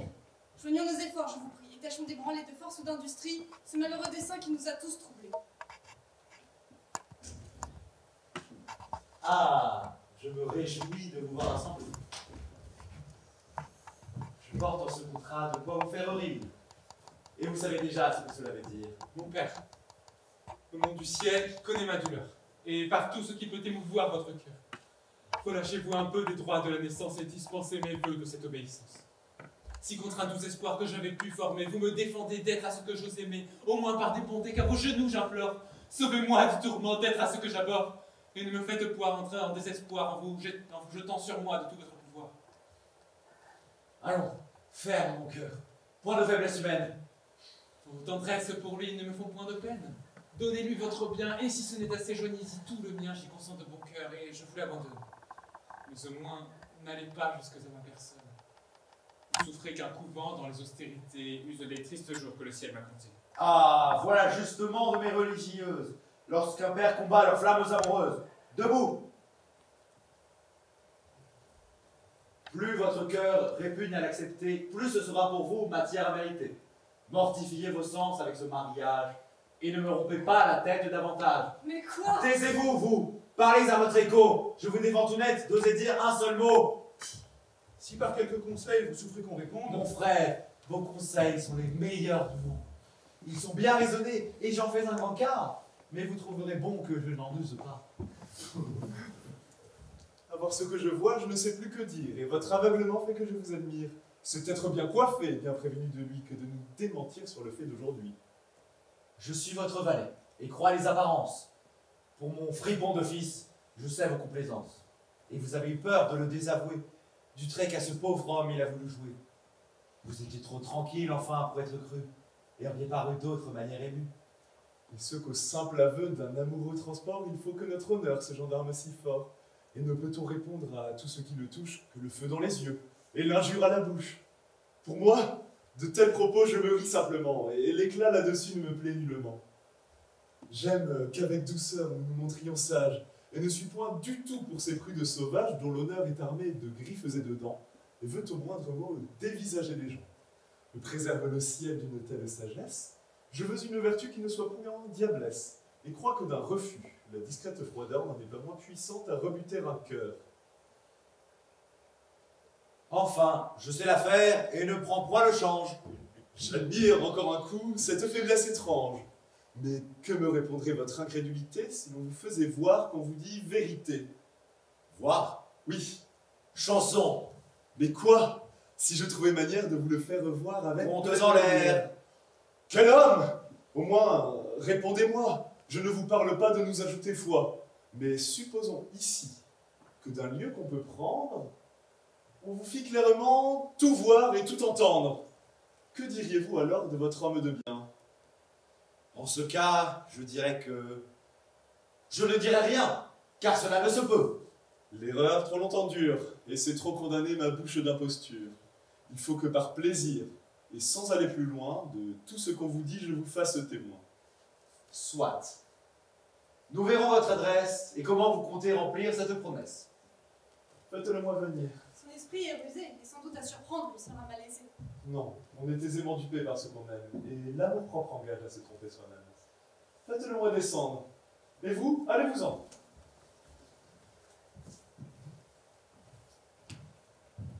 Approchons cette malle et vous mettez dedans. Comment? Bien caché est un point nécessaire.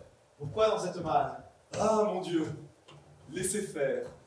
J'ai mon dessein en tête, et vous en jugerez. Mettez-vous là, vous dis-je, et quand vous y serez, gardez qu'on ne vous voie et qu'on ne vous entende. Je confesse qu'ici ma complaisance est grande. Mais de votre entreprise, il faut pouvoir sortir.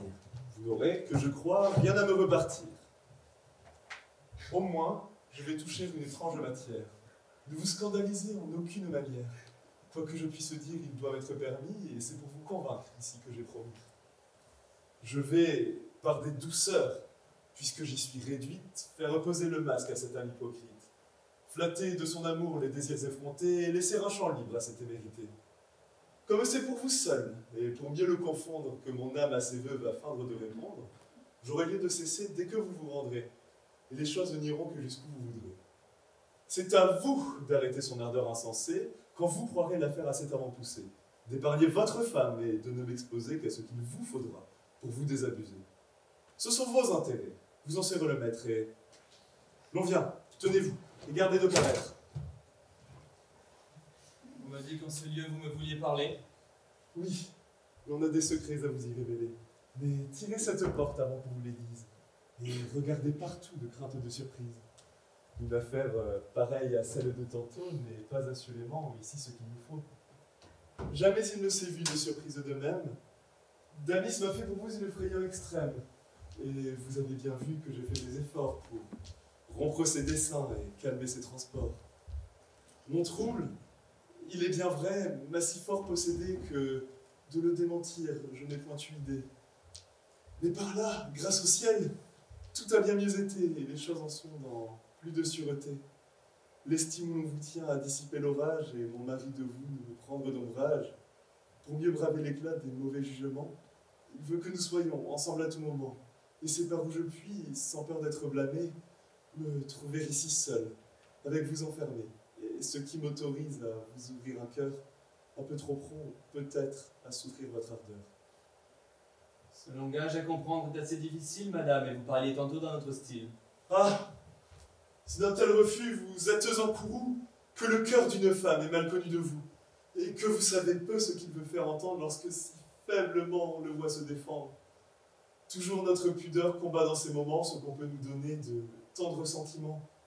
Quelque raison qu'on trouve à l'amour qui nous dompte, on trouve à l'avouer toujours un peu de honte.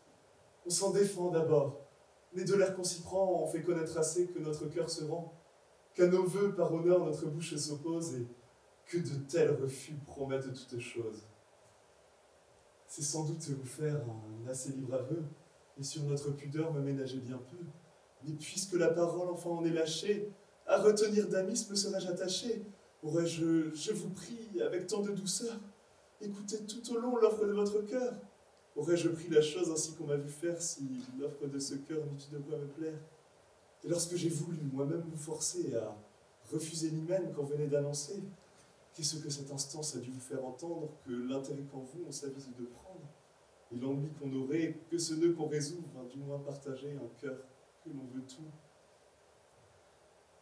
C'est sans doute, madame, une douceur extrême que d'entendre ces mots d'une bouche qu'on aime. Leur miel dans tous mes sens fait couler la ralentrait, une suavité qu'on ne goûta jamais.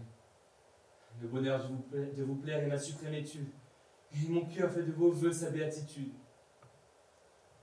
Et ce cœur vous demande ici la liberté d'oser douter un peu de sa félicité. Je puis croire à ces mots un artifice honnête pour me forcer à rompre un hymen qui s'apprête. Et s'il faut librement m'expliquer avec vous, je ne me fierai point à des propos si doux, qu'un peu de vos faveurs après quoi je soupire ne viennent m'assurer tout ce qu'ils m'ont pu dire, et planter en mon âme une constante foi, des charmantes bontés que vous avez pour moi. Quoi? Vous voulez aller avec cette vitesse et d'un cœur tout d'abord épuisé la tendresse. On se tue à vous faire un aveu des plus doux. Cependant, ce n'est pas encore assez pour vous. Et l'on ne peut aller jusqu'à vous satisfaire qu'aux dernières faveurs, on ne pousse la faire. Moins on mérite un bien, moins on ose l'espérer. Nos vœux sur des discours ont peine à s'assurer, et on doute aisément d'un sort tout plein de gloire. Et on veut en jouir avant que d'en le croire. Pour moi qui crois si peu mériter vos bontés, je doute du bonheur de m'être mérité. Je ne croirais rien que vous n'ayez, madame, par des réalités su convaincre ma flamme. Mon Dieu, que votre amour en véritable tyran agit, et qu'en un trouble étrange il me jette l'esprit, que sur les cœurs il prend un furieux empire, et qu'avec violence il veut ce qu'il désire. Quoi? De votre poursuite on ne peut se parer, et vous ne donnez pas le temps de respirer. Si est-il bien de tenir une rigueur si grande, de vouloir sans quartier les choses qu'on demande, et d'abuser ainsi, par vos efforts pressants, du faible que pour vous, vous voyez qu'ont les gens? Mais si d'un œil bénin vous voyez mes hommages, pourquoi m'en refuser d'assurer témoignage? Mais comment consentir à ce que vous voulez, sans offenser le ciel, dont toujours vous parlez? Si ce n'est que le ciel qu'à mes vœux on oppose, lever un tel obstacle est pour moi peu de choses, et cela ne doit pas retenir votre cœur. Mais des arrêts du ciel, on nous fait tant de peur. Je puis vous dissiper ces craintes ridicules, madame, et c'est l'art de lever les scrupules. Le ciel défend, de vrai, certains contentements, mais on trouve avec lui des accommodements. Selon divers besoins, il est une science d'étendre les liens de notre conscience et de rectifier le mal de l'action avec la pureté de notre intention. De ces secrets, madame, on saura vous instruire. Vous n'avez seulement qu'à vous laisser conduire. Contentez mon désir et n'ayez point d'effroi. Je vous réponds de tout et prends le mal sur moi. Vous toussez fort, madame? Oui, je suis au supplice. Vous plaît-il un morceau de ce jus de réglisse? C'est un rhume obstiné, sans doute. Et je vois bien que tous les jus du monde ici n'y feront rien. Cela certes est fâcheux. Oui, mais qu'on ne peut dire. Enfin, votre scrupule est facile à détruire. Vous êtes assuré ici du plein secret. Et le mal n'est que dans l'éclat qu'on fait. Le scandale du monde est ce qui fait l'offense. Et ce n'est pas pécher que pécher en silence. Enfin, je vois qu'il faut se résoudre à céder. Qu'il faut que je consente à vous tout accorder. Et qu'à moins de cela, je ne dois point prétendre qu'on puisse être content. Et qu'on veuille à se rendre. Sans doute il est fâcheux d'arriver jusque-là. Et c'est bien malgré moi que je franchis cela. Mais puisque l'on s'obstine à n'y vouloir réduire, puisqu'on ne veut point croire à tout ce qu'on peut dire, et qu'on veut des témoins qui soient plus convaincants, il faut bien s'y résoudre et contenter les gens. Si ce consentement porte en soi quelque offense, tant pis pour qui me force à cette violence. La faute, assurément, n'en doit pas être à moi. Oui, madame, on s'en charge. Et la chose le soit. Ouvrez un peu la porte. Et voyez, je vous prie, si mon mari n'est point dans cette galerie. Est-il besoin pour lui du soin que vous prenez? C'est un homme entre nous à mener par le nez. De tous nos entretiens, il est pour faire gloire. Et je limite au point de voir tout sans rien croire. N'importe, sortez. Je vous prie, un instant, et partout là-dehors, voyez exactement.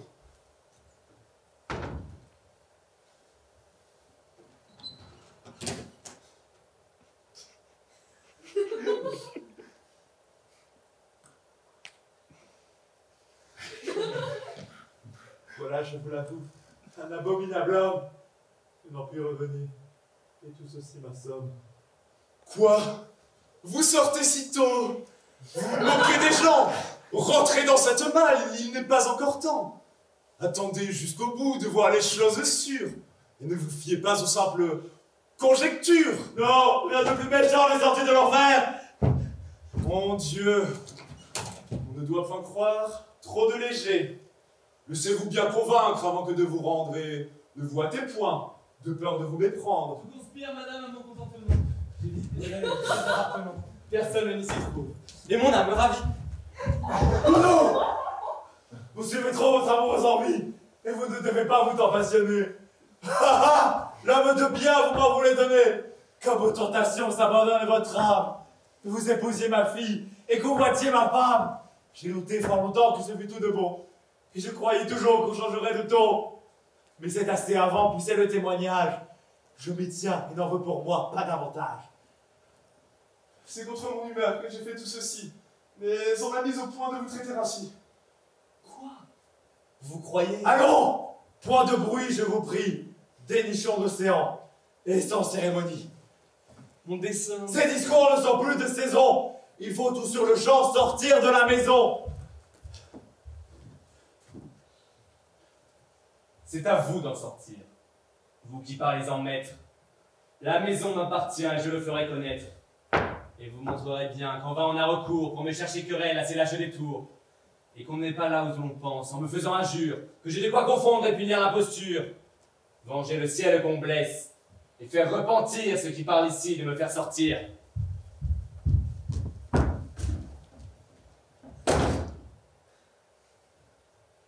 Quel est donc ce langage?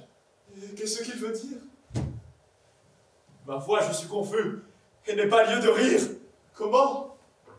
Je vois ma faute aux choses qu'il me dit, et la donation m'embarrasse l'esprit. La donation? Oui, c'est une affaire au fait. Mais j'ai quelque autre chose encore qui m'inquiète. Et quoi? Vous saurez tout. Mais voyons plutôt si cette anneau cassette est encore là-haut.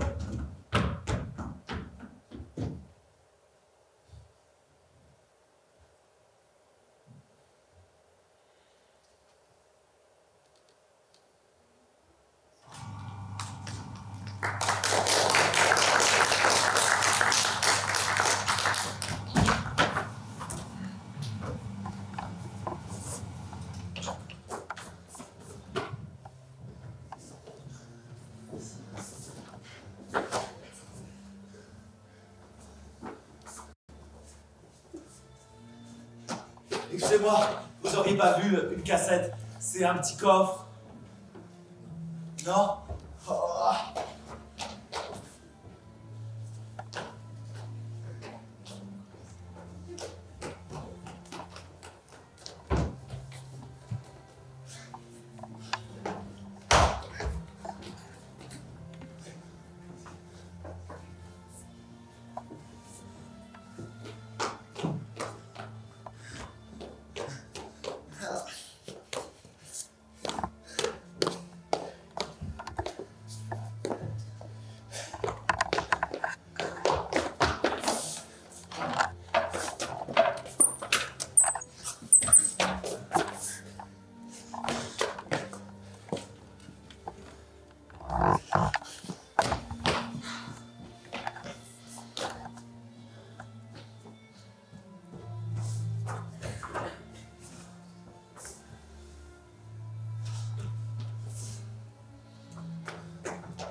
Là, que sais-je? Il me semble que l'on doit commencer par consulter ensemble les choses que l'on peut faire en cet événement. Cette cassette-là me trouble entièrement. Plus que le reste encore, elle me désespère. Cette cassette est donc un important mystère. C'est un dépôt qu'Argas, cet ami que je plains, lui-même en grand secret m'a mise entre les mains. Pour cela, dans sa fuite, il me voulut élire. Et ce sont des papiers, à ce qu'il m'a pu dire, où sa vie et ses biens se trouvent attachés. Pourquoi l'avoir donc en d'autres mains lâché? Ce fut par un motif de cas de conscience. J'allais droit à mon traître en ferme confidence, et son raisonnement me vint persuader de lui donner plutôt la cassette à garder, afin que, pour nier en cas de quelque enquête, juste d'un faux fuyant à la faveur toute prête, par où ma conscience fut pleine de sûreté, à faire des serments contre la vérité. Vous voilà mal. Du moins si j'en crois l'apparence. Et la donation et cette confidence sont à vous parler selon mon sentiment, des démarches par vous faites légèrement. On peut vous mener loin avec de pareils gages. Et cet homme sur vous et ses avantages, le pousser est encore grande imprudence à vous. Il vous fallait trouver quelques billets plus tôt. Sous un beau semblant de ferveur si touchante, cacher un cœur si double, une âme si méchante, et moi qui l'ai reçu gueusant, et n'ayant rien, C'en est fait! Je renonce à tous les gens de bien! J'en aurai désormais une horreur effroyable! Et m'en vais devenir pour eux pire qu'un diable! Ne voilà pas de vos emportements. Vous ne gardez en rien les doux tempéraments. Dans la droite raison, jamais n'entre la vôtre. Et toujours dans l'extrême, vous vous jetez dans l'autre. Vous voyez votre erreur, et vous avez connu que par un zèle fort vous étiez prévenu. Pour vous corriger, quelle erreur demande que vous passiez dans une erreur plus grande, et qu'avec le cœur d'un perfide vaurien, vous confondiez le cœur de tous les gens de bien. Quoi? Parce qu'un fripon vous dupe avec audace, sous le pompeux éclat d'une audace grimace, vous voulez que partout on soit fait comme lui, et qu'aucun vrai dévot ne se trouve aujourd'hui? Laissez aux libertins ces sottes conséquences. Démêlez la vertu d'avec son apparence.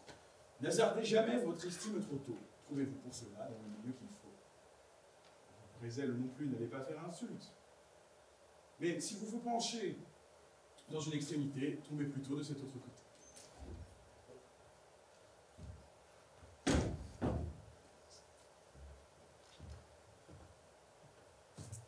Quoi, mon père? Est-il vrai qu'un coquin vous menace, qu'il n'est point de bienfait quand son âme inefface, et que ce hypocrisie trop digne de Kourou se fait de vos bienfaits des armes contre vous? Oui, mon fils, et j'en sens des douleurs non pareilles. Laissez-moi, je lui veux couper les deux oreilles. Contre son insolence, on ne doit point gauchir, et c'est à moi, tout d'un coup, de vous en affranchir. Et pour sortir d'affaire, il faut que je l'assomme. Voilà tout justement parler en vrai jeune homme. Modérez, s'il vous plaît, ces transports éclatants. Nous vivons dans un règne et sommes dans un temps où par la violence, on fait mal ses affaires. Ça t'apprends aussi de terribles mystères. Ce sont des nouveautés dont mes yeux sont témoins. Et vous voyez le prix dont sont payés mes soins. Je recueille avec zèle un homme en sa misère. Je le loge et le tiens comme mon propre frère. De bienfaits chaque jour, il est pas moi chargé. Je lui donne ma fille et tout le bien que j'ai. Et dans le même temps, le perfide, l'infâme, tente le noir dessein de suborner ma femme. Et non content encore de ces lâches essais, il m'ose menacer de mes propres bienfaits et veut à ma ruine user des avantages dont le viennent d'armer mes bontés trop peu sages, me chasser de mes biens où je les transférais et me réduire au point où je les retirais. Le pauvre homme. Mon fils, je ne puis du tout croire qu'il ait voulu commettre une action si noire. Comment? Les gens de bien sont enviés toujours. Que voulez-vous donc dire avec votre discours, ma mère? Que chez vous, on vit d'étranges sortes, et qu'on ne sait que trop la haine qu'on lui porte. Qu'a cette haine à faire avec ce qu'on vous dit? Je vous l'ai dit 100 fois quand vous étiez petit. La vertu dans le monde est toujours poursuivie. Mais que fait ce discours aux choses d'aujourd'hui? On vous aura forgé 100 au compte de lui. Je vous ai dit déjà que j'ai vu tout moi-même. Des esprits médisant la malice est extrême. Vous me feriez damner, ma mère. Je vous dis que j'ai vu de mes yeux un crime si hardi. Les langues ont toujours du venin à répandre, et rien n'est ici-bas qui puisse s'en défendre. J'enrage. Aux faux soupçons, la nature est sujette, et c'est souvent à mal que le bien s'interprète. Je dois interpréter à charitable soin le désir d'embrasser ma femme. Il est besoin pour accuser les gens d'avoir de justes causes, et vous deviez attendre à vous voir sûr des choses. Et diantre, le moyen de m'en assurer mieux, je devais donc, ma mère, attendre qu'à mes yeux il eût. Vous me feriez dire quelques sottises. Enfin, d'un trop pur zèle envoie son âme éprise, et je ne puis du tout me mettre dans l'esprit qu'il ait voulu tenter les choses que l'on dit. Allez, je ne sais pas si vous n'étiez ma mère, ce que je vous dirais tant je suis en colère. Oh. Juste retour, monsieur, des choses d'ici-bas. Vous ne vouliez point croire, et l'on ne vous croit pas. Nous perdons des moments en baguetter le pur qu'il faudrait employer à prendre des mesures. Aux menaces du fourbe, on ne doit dormir point. Vos effronteries iraient jusqu'à ce point? Pour moi, je ne crois pas cette instance possible, et son ingratitude est ici trop visible. Ne vous y fiez point. Il aura des ressorts pour donner contre vous raison à ses efforts. Et sur moins que cela, le poids d'une cabale embarrasse les gens dans un fâcheux dédale. Je vous le dis encore, armé de ce qu'il a, il ne fallait jamais le pousser jusque-là. Il est vrai, mais qu'y faire? À l'orgueil de ce traître, de mes ressentiments, je n'ai pas été maître. Quant à moi, je voudrais volontiers qu'on plût entre vous deux de quelconque creux de paix, raccommoder les nœuds. Si j'avais su qu'en main il a de telles armes, je n'aurais pas donné matière à... Que veut cet homme? Allez-t-on le savoir? Je suis bien en état que l'on me vienne voir. Bonjour, ma chère sœur. Faites, je vous supplie que je parle à monsieur. Il est en compagnie, et je doute qu'il puisse à présent voir quelqu'un. Je ne suis pas pour être en ces lieux importuns. Nous n'abordons rien, je crois, qui lui déplaise, et je viens pour un fan qui sera bien aise. Votre nom? Dites-lui simplement que je viens de la part de monsieur Tartuffe pour son bien. C'est un homme qui vient avec douce manière de la part de monsieur Tartuffe. Pour affaire, vous serez, dit-il, bien maître. Il vous faut voir ce que c'est que cet homme et ce qu'il peut vouloir. Pour nous raccommoder, il vient ici peut-être. Quel sentiment aurais-je à lui faire reparaître? Votre ressentiment ne doit point éclater. Et s'il parle d'accord, il le faut écouter. Salut, monsieur. Le ciel le Père de qui vous veut nuire, et vous soit favorable autant que je désire. Ce doux début s'accorde avec mon jugement, et présage déjà quelques accommodements. Votre maison m'a toujours été chère, et j'étais serviteur de monsieur votre père. Monsieur, j'ai grande honte et demande pardon d'être sans vous connaître ou savoir votre nom. Je m'appelle Loyal, natif de Normandie, et suis huissier à Verge, en dépit de l'envie. J'ai depuis 40 ans, grâce au ciel, le bonheur d'exercer la charge avec beaucoup d'honneur. Et je vous viens, monsieur, avec votre licence, signifier l'exploit de certaines ordonnances. Quoi? Vous êtes ici? Monsieur, sans passion, ce n'est là simplement qu'une sommation. Un ordre de vider d'ici, vous et les vôtres, mettre vos meubles hors et faire de place à d'autres, sans délai ni remise, ainsi que besoin est. Moi? Sortir de Séant? Oui, monsieur, s'il vous plaît. Toute votre maison, comme le savez de reste, au bon monsieur Tartuffe appartient sans conteste. De tous vos biens, il est à présent maître et seigneur, en vertu d'un contrat duquel je suis porteur. Il est en bonne forme et on n'y peut rien dire. Cette impunence est grande et je l'admire. Monsieur, je ne dois point avoir affaire à vous. C'est un monsieur, il est irraisonnable et doux, et d'un homme de bien, il sait trop bien l'office, pour se vouloir du tout opposer à la justice. Mais... Monsieur, je sais pour 1 million, vous ne voudriez pas faire rébellion, et que vous souffrirez en honnête personne que j'exécute ici les ordres qu'on me donne. Vous pourriez bien, sur votre noir jupon, monsieur l'huissier à Verge attire le bâton. Faites que votre fils se taise ou se retire, monsieur. J'aurais regret d'être obligé d'écrire et de vous voir coucher dans mon procès verbal. Ce monsieur loyal porte un air bien déloyal. Pour tous les gens de bien, j'ai de grandes tendresses, et ne me suis voulu, monsieur, charger des pièces que pour vous obliger à vous faire plaisir, que pour ôter par là le moyen de choisir qui, n'ayant pas pour vous le zèle qui me pousse, aurait procédé d'une façon moins douce.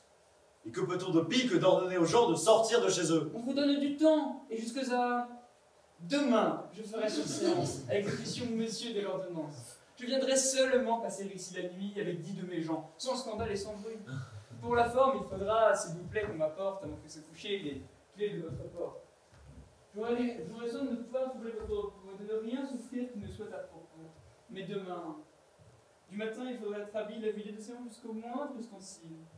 Les gens vous aideront, et je les ai pris fort pour vous faire le service à tout mettre dehors. On n'en peut pas user mieux que je fais, je pense, et comme je vous traite avec grande indulgence, je vous conjure aussi, monsieur, d'en user bien, et qu'au dû de ma charge, on ne me trouble en rien. Du meilleur de mon cœur, je donnerai sur l'heure les 100 plus beaux louis de ce qui me demeure, et pouvoir à plaisir, ce sommet me faire saigner le plus grand coup de poing que ça puisse en donner. Laissez le gâton bien. Certes, cette audace étrange, j'ai peine à me tenir et ma main me démange. Avec un si bon dos, ma foi, monsieur loyal, quelques coups de bâton ne vous scierait pas mal. Je pourrais bien punir ces paroles infâmes, mamie, et l'on décrète aussi contre les femmes. Finissons tôt cela, c'en est assez. Donnez tout ce papier, monsieur, de grâce, et nous laissez. Jusqu'au revoir. Le ciel vous fait de tous en joie. Puisse-t-il te confondre et celui qui t'envoie? Eh bien, vous le voyez, ma mère, si j'ai droit, et vous pouvez juger du reste par l'exploit. Ces trahisons, enfin, vous sont-elles connues? Je suis toute ébobie, et je tombe des nues. Vous vous plaignez à tort. À tort, vous le blâmez. Et ces pieux desseins par là sont confirmés. Dans l'amour du prochain s'avertit ce qu'on somme. C'est que très souvent les biens corrompent l'homme. Par charité pure, il veut vous enlever tout ce qui vous peut faire obstacle à vous sauver. Taisez-vous, c'est le mot qu'il vous faut toujours dire. Allons voir quels conseils on peut vous faire élire. Allez faire éclater l'audace de l'ingrat. Ce procédé détruit la vertu du contrat, et sa déloyauté va paraître trop noire pour souffrir qu'il en ait le succès qu'on veut croire.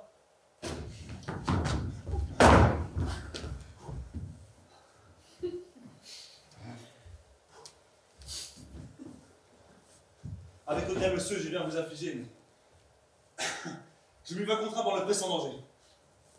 Un ami, qui me joint d'une amitié fort tendre, et qui sait l'intérêt qu'en vous j'ai lieu de prendre, a violé pour moi par un pas délicat les secrets que l'on doit aux affaires d'État, et vient de m'envoyer un avis dont la suite vous réduit au parti d'une soudaine fuite. le fourbe, qui longtemps a pu vous imposer. Depuis 1 heure, au prince a su vous accuser et remettre en ses mains, dans les traits qu'il vous jette d'un criminel d'État, l'importante cassette dont, au mépris, dit-il, du devoir du sujet, vous avez conservé le coupable secret. J'ignore les détails du crime qu'on vous donne, mais un ordre donné contre votre personne et lui-même est chargé, pour mieux l'exécuter, d'accompagner celui qui vient vous arrêter. Voilà ses droits armés. Et c'est par où le traître de vos biens qu'il prétend chercher à se rendre maître.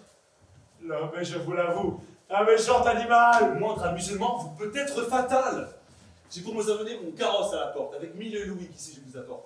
Ne perdons point de temps, le trait est foudroyant, et ce sont de ces coups que l'on part en fuyant.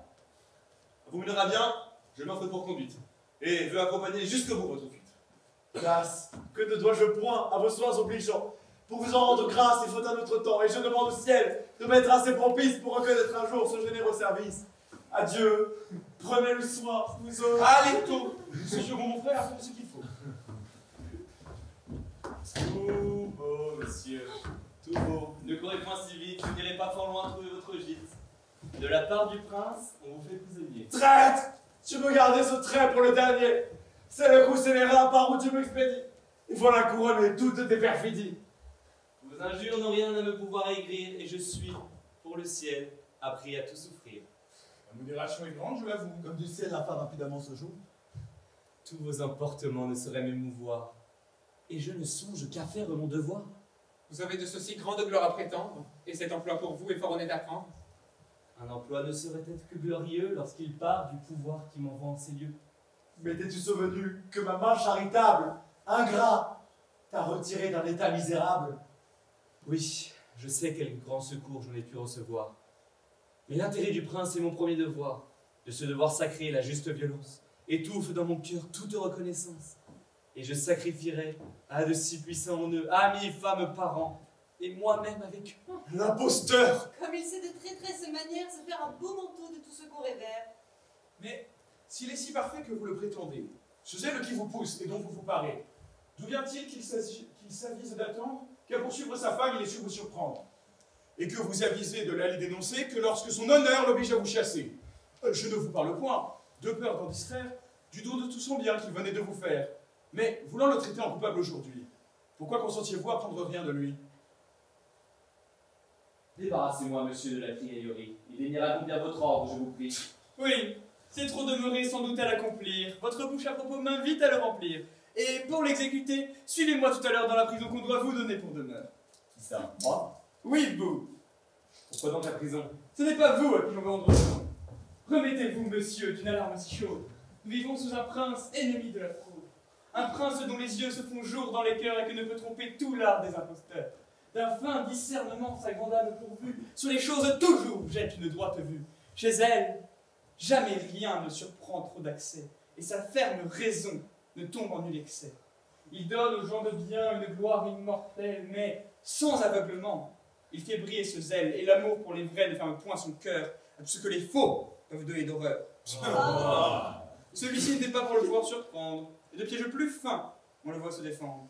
D'abord, il a percé par ses vives clartés des replis de son cœur toutes les lâchetés. Venant vous accuser, il s'étraille lui-même, et par un juste trait de l'équité suprême, s'est révélé au prince un fourbe renommé.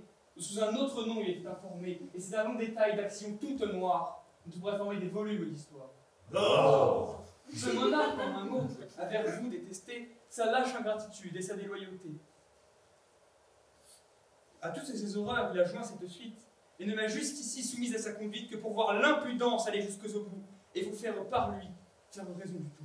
Oui, de tous vos papiers, dont il se dit le maître, il veut qu'entre vos mains vous dépouillez le traître. D'un souverain pouvoir, il brise les liens du contrat qui lui fait un don de tous vos biens, et vous pardonne enfin d'une offense secrète, vous aide un ami, fait tomber la retraite, et c'est le prix qu'il donne aux ailes qu'autrefois on vous vit témoigner en appuyant ses droits.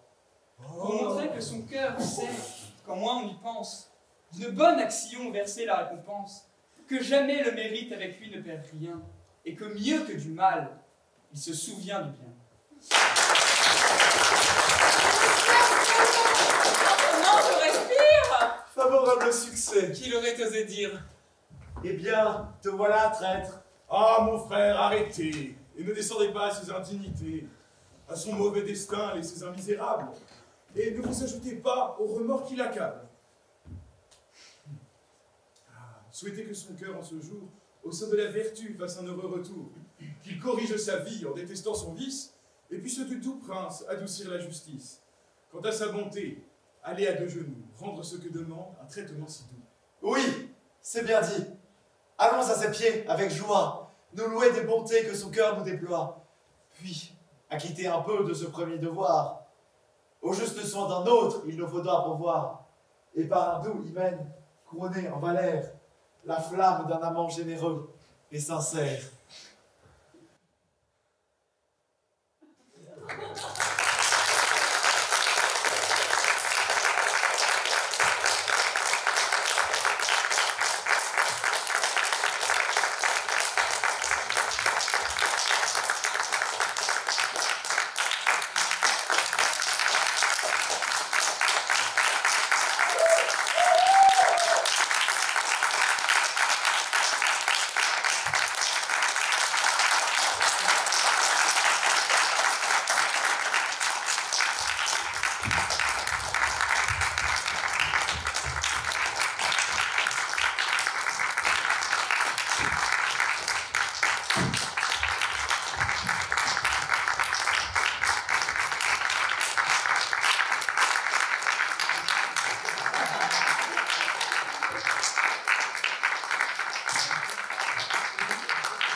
Cette pièce de théâtre est maintenant terminée, mais j'ai des choses à dire avant que vous partiez. Quelques remerciements que je ferai bien bref pour ne pas qu'envers nous vous ayez des griefs.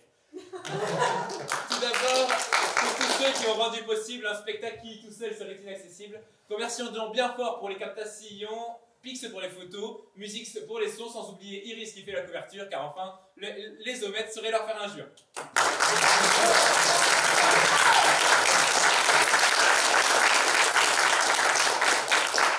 Ensuite, je voudrais montrer que je salue le travail de Justine Gillot de la BU, qui nous a fait cadeau des livres derrière moi et que je remercie chaudement pour cela.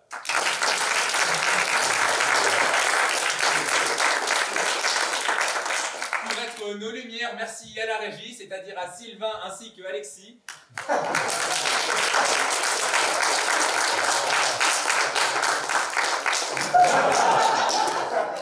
Enfin, voilà d'autres remerciements. Centaure pour la valse ainsi que l'instrument. Exit pour la cassette. La Dépiette pour la salle qui nous dépanne bien, même si c'est parfois l'oral.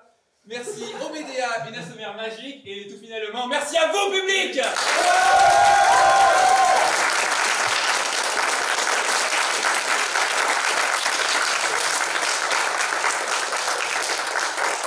Attends, vous m'en gâtez un mot quand vous ne remerciez pas Pépin pour les gazots.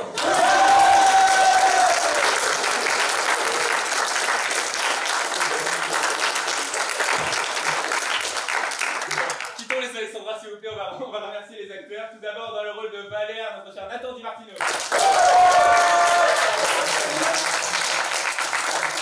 Dans le rôle surprise de Flippote, Mathéo Devar.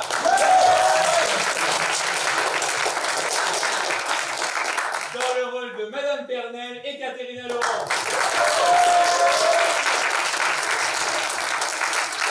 Dans le rôle de Cléante, Jean-Charles Leveuil. Dans le rôle de Gambon, Nathan McNean. Dans le rôle de Maître Loyal et l'exemple, parce qu'on connaissait le même, Gabin Dieudonné. Dans le rôle de Tartuffe, Elliot King, s'il vous plaît.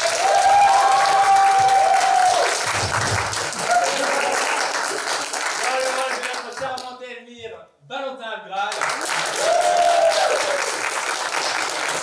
Dans le rôle de notre précieuse Dorine, Delphine Zaltzman. Dans le rôle de notre cher ami Samuel Clément.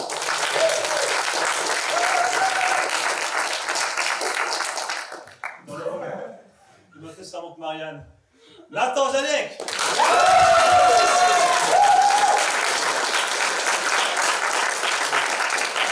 Voilà, donc ça y est, c'est terminé pour de vrai cette fois. Donc si jamais ça vous a plu, n'hésitez pas à revenir et à en parler autour de vous. On joue donc mardi et jeudi nos deux autres représentations. Et si ça vous a pas plu, Faites-le quand même. voilà. Dites-le quand même aux gens pour qu'ils viennent constater à quel point c'était mauvais. Voilà. Et ben, merci beaucoup. Bonne soirée.